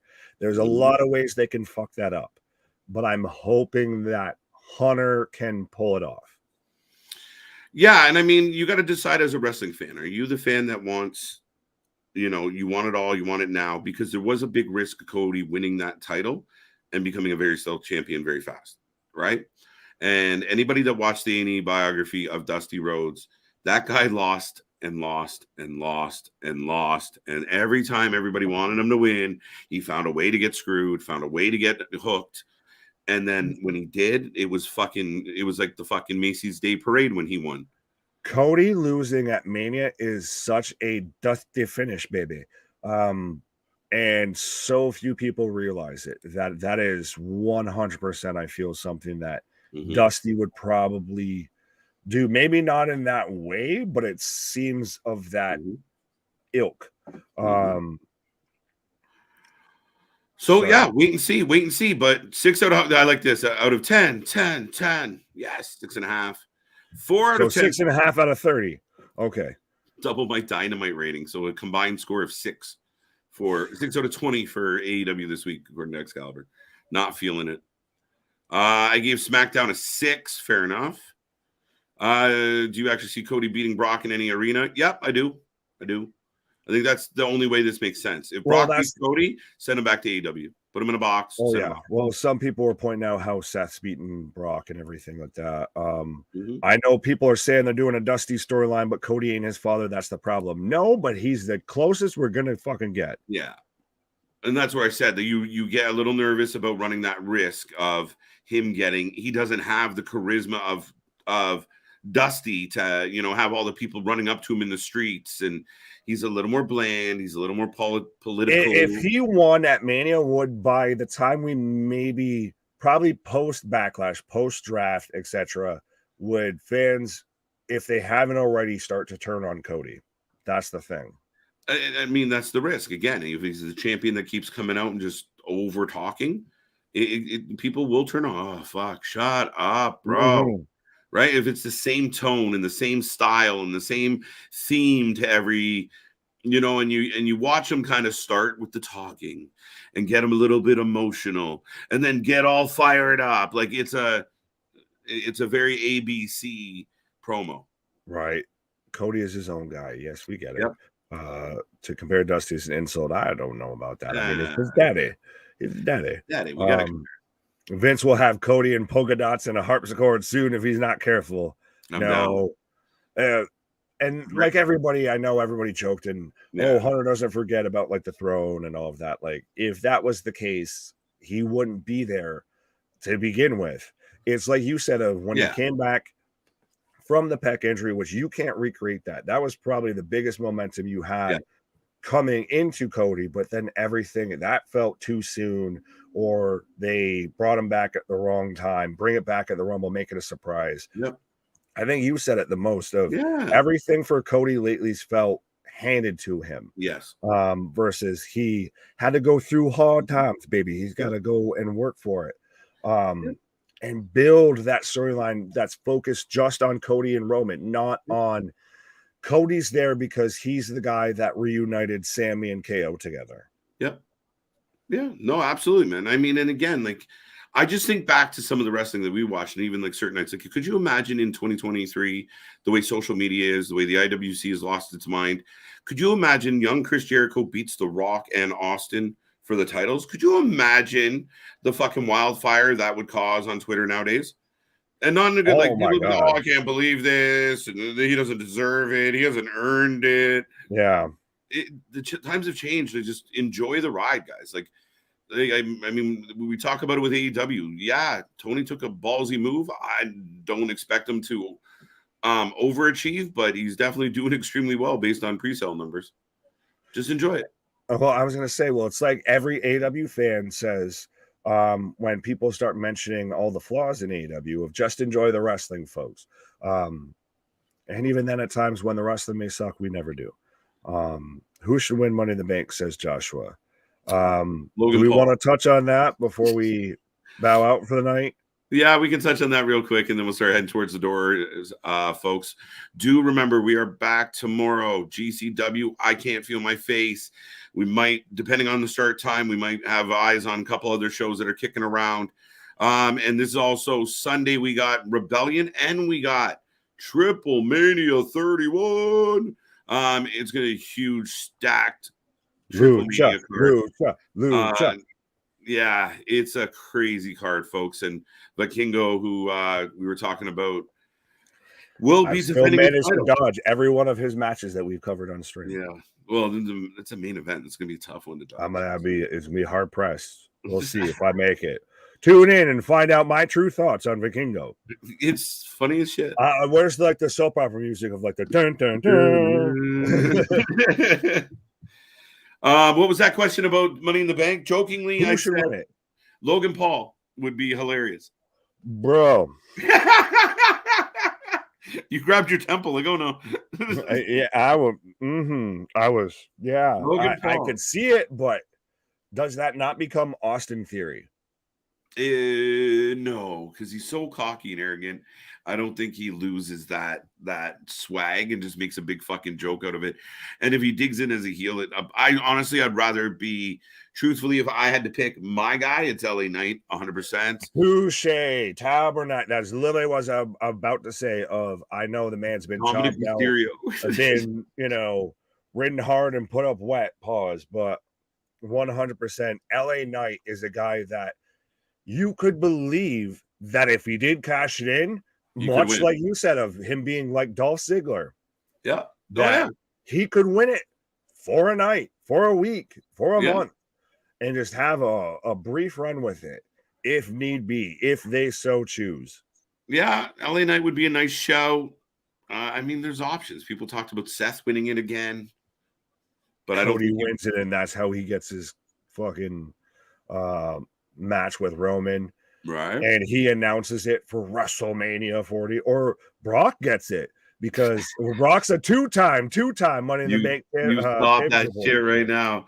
If that shit happens, hey, that's the only way he could challenge Roman. I will walk. Brock wins Money in the Bank. I found a loophole. I will walk. Thanks to my advocate, Paul Heyman. Right? No. Anybody but Logan Paul. Well, do you buy into the speculation that Brock and Paul might be in cahoots with this whole Cody storyline? And even if Roman doesn't know, that maybe Paul reached out and kind of sent Brock on a mission to protect the tribal chief? Plausible deniability. If you don't know, you can't be charged for it. You told me to take care of it, and I did. Right. I fixed the problem. Interesting. Okay, come full circle. What's all around is all around. What comes around is all around, Ricky. What comes around is all around. LA Knight should win the Money in the Bank. Chad Gable, Joshua, welcome. Whoa.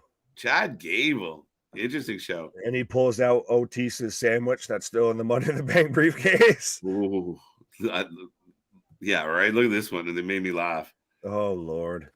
He challenged him to SummerSlam only to lose. They'll throw chairs at that point, I feel. In Detroit, that's a risky situation. I was going to say. You start fucking around with the Detroit. That's a risky move. Bold strategy, Cotton. Bold strategy. Right. Fuck. You got Meta World Peace in the main event? He's the special guest enforcer. Right? End the show with him holding Roman's arm up. Yeah, okay. Heyman just throws a water ball at him and he just starts wailing on him. Are you going to tune in to Zack Sabre Jr. versus Tommy Lawler tomorrow night? That's a solid maybe on that one. It all depends. We'll let you know, Damien. Right. Imagine Brock Lesnar wins. No. Dun, dun, dun, dun, dun, dun, dun. And we get him come out with the boombox again and everything. The boombox shit is still awesome. I know people are so mad, but the boombox shit was great. It's like Brock has lost his fucking mind. There Brock is a hired hitman by Heyman. Could be. Right. Everyone riot, throw trash. Yeah, that's what would happen. Right. Well, Nick, I feel like we've come to a very nice spot in the night where we're about 25 seconds away from 3 hours solid tonight. So tonight's, I don't know if we ever did give a rating. For me, see, this is where I'm kind of torn. So Rampage wasn't bad. And I mean, if I'm grading on a scale, I mean, fuck. I gave Dynamite a 6, but I feel like I overshot. I'll give pause. That's aggressive. I'm gonna give SmackDown a 7. It was a very average show. I'll give it a C. Not bad, not terrible. Moved a couple needles, but not much. And that's only going there because it stood out as a better of the two shows. Rampage, I'll give it a 6.5 this week. I'll just say it was better than any normal Rampage. We got some matches. Maybe I'm just feeling good. You give it a 5.5. I don't know. I didn't. We got Taya Valkyrie. There you go, 6.5. Yeah, fair enough. Well, Joshua saying I just subscribed. Absolutely. And y'all should take a lesson from Joshua. Like I said, be a friend, tell a friend, like, share, and subscribe. I'll get the words out at some point. Remix. I'm going to. Can't remember exactly who it was that said 4 for SmackDown, 5 for Rampage. I'll take that, flip it, and Uno reverse it. To me, SmackDown wasn't bad. I did like that, and this could be me just kind of getting off the high of WrestleMania here, of trying to get more into do better, be better. Yeah. SmackDown was 100% a mid show, like I said earlier. When people were, it was to me just it was your run of the mill SmackDown. They did well they started off the show well, and they bookended it well. And you had Nakamura coming back, but in between there was a lot of nothing filler. There was nothing memorable that came out of tonight's SmackDown, outside of setting up the tag match in 2+ weeks. And as far as Rampage, it wasn't bad, but it wasn't by any of the stretch of the imagination. Why is Mark Briscoe with them? Yeah, there was a lot of suspension of disbelief you had to do to make things make sense, I feel. Yeah. So it does get that, I guess, point deduction. Yeah, 5.5. 5.5 for Rampage is what I'll go. I'll give it a slight. Okay, so you're closer to me. If I said 5 for SmackDown, 4 for Rampage. So. Yeah, I listened to some of the things you said, and I thought, I'm being awfully generous. I'll give it was not a bad episode of Rampage. It's Rampage has an uphill battle to be good because it's got the 205 live effect of it's always most of the time taped after a Dynamite on top of a dark elevation probably as well. But also they had their main event, or they had their best match versus SmackDown's main event head to head. And that was clearly set up that way. And it was nothing but downhill, I feel, for Rampage following that. There you go. Yeah, no, I agree with you on all fronts. SmackDown was it went super fast, but I think that might have just been us. So, yeah, I mean, we'll see. I mean, overall, I think it's a relatively down week. Cody, yeah, there you go, Joshua. No, it's adrenaline in your soul. Get it right. Yeah. This fire burns in CM Punk. I'll let you read that one. Join this motley crew for Wrasslin for Life. Get all the latest right here. This announcement is brought to you by Big Dog Inc. Why run with the big Gimmick dog? Infringement. All right, when you can be one. Now I can think of as the dude that we listen to of Talk That Talk, George. Big Dog. Big Dog, right? No, yes. Join us. Thank you, Big Dog. Sounded like the Zodiac there. No, yes, no, yes. Can't decide. Motor City Machine Guns versus Aussie Open versus Tanahashi and Okada. We were heading towards the door. Yeah, we're done. I'm just saying goodbye. Okay. Oh, you're good. So But, long, farewell, Avita, saying goodbye. This to is the you, stream to that you. doesn't end. No, Right, ladies literally. and gentlemen, thank you. That's our Friday night show. That's our Friday night stream. Don't forget, go check out all our social media, Instagram, Twitter. We got more coming your way. We're working on some more things. It's good times. The weather's getting nicer. So we got lots of wrestling coming your way, lots of shows. Remember, this is the only place you're going to get it uncensored, unscripted, unbiased. Man's taking my stick. Yeah, no, not on purpose. But yeah, we got it all. I had to think about it there for a minute. Your favorite wrestling friends, when you need to know what's going on in wrestling, come here. We'll let you know how it truly is going down. Folks, thank you. Don't forget, like, subscribe, share, and come back for I Can't Feel My Face, because I love it. Let me tell you something, Gene Mean. Our shit is real. Our shit is raw. Our shit is all authentic. When you talk about that wrestling, you're going to put that for life with it. Peace. Thank you, John Cena. Woo! See you on the flip side. John Cena.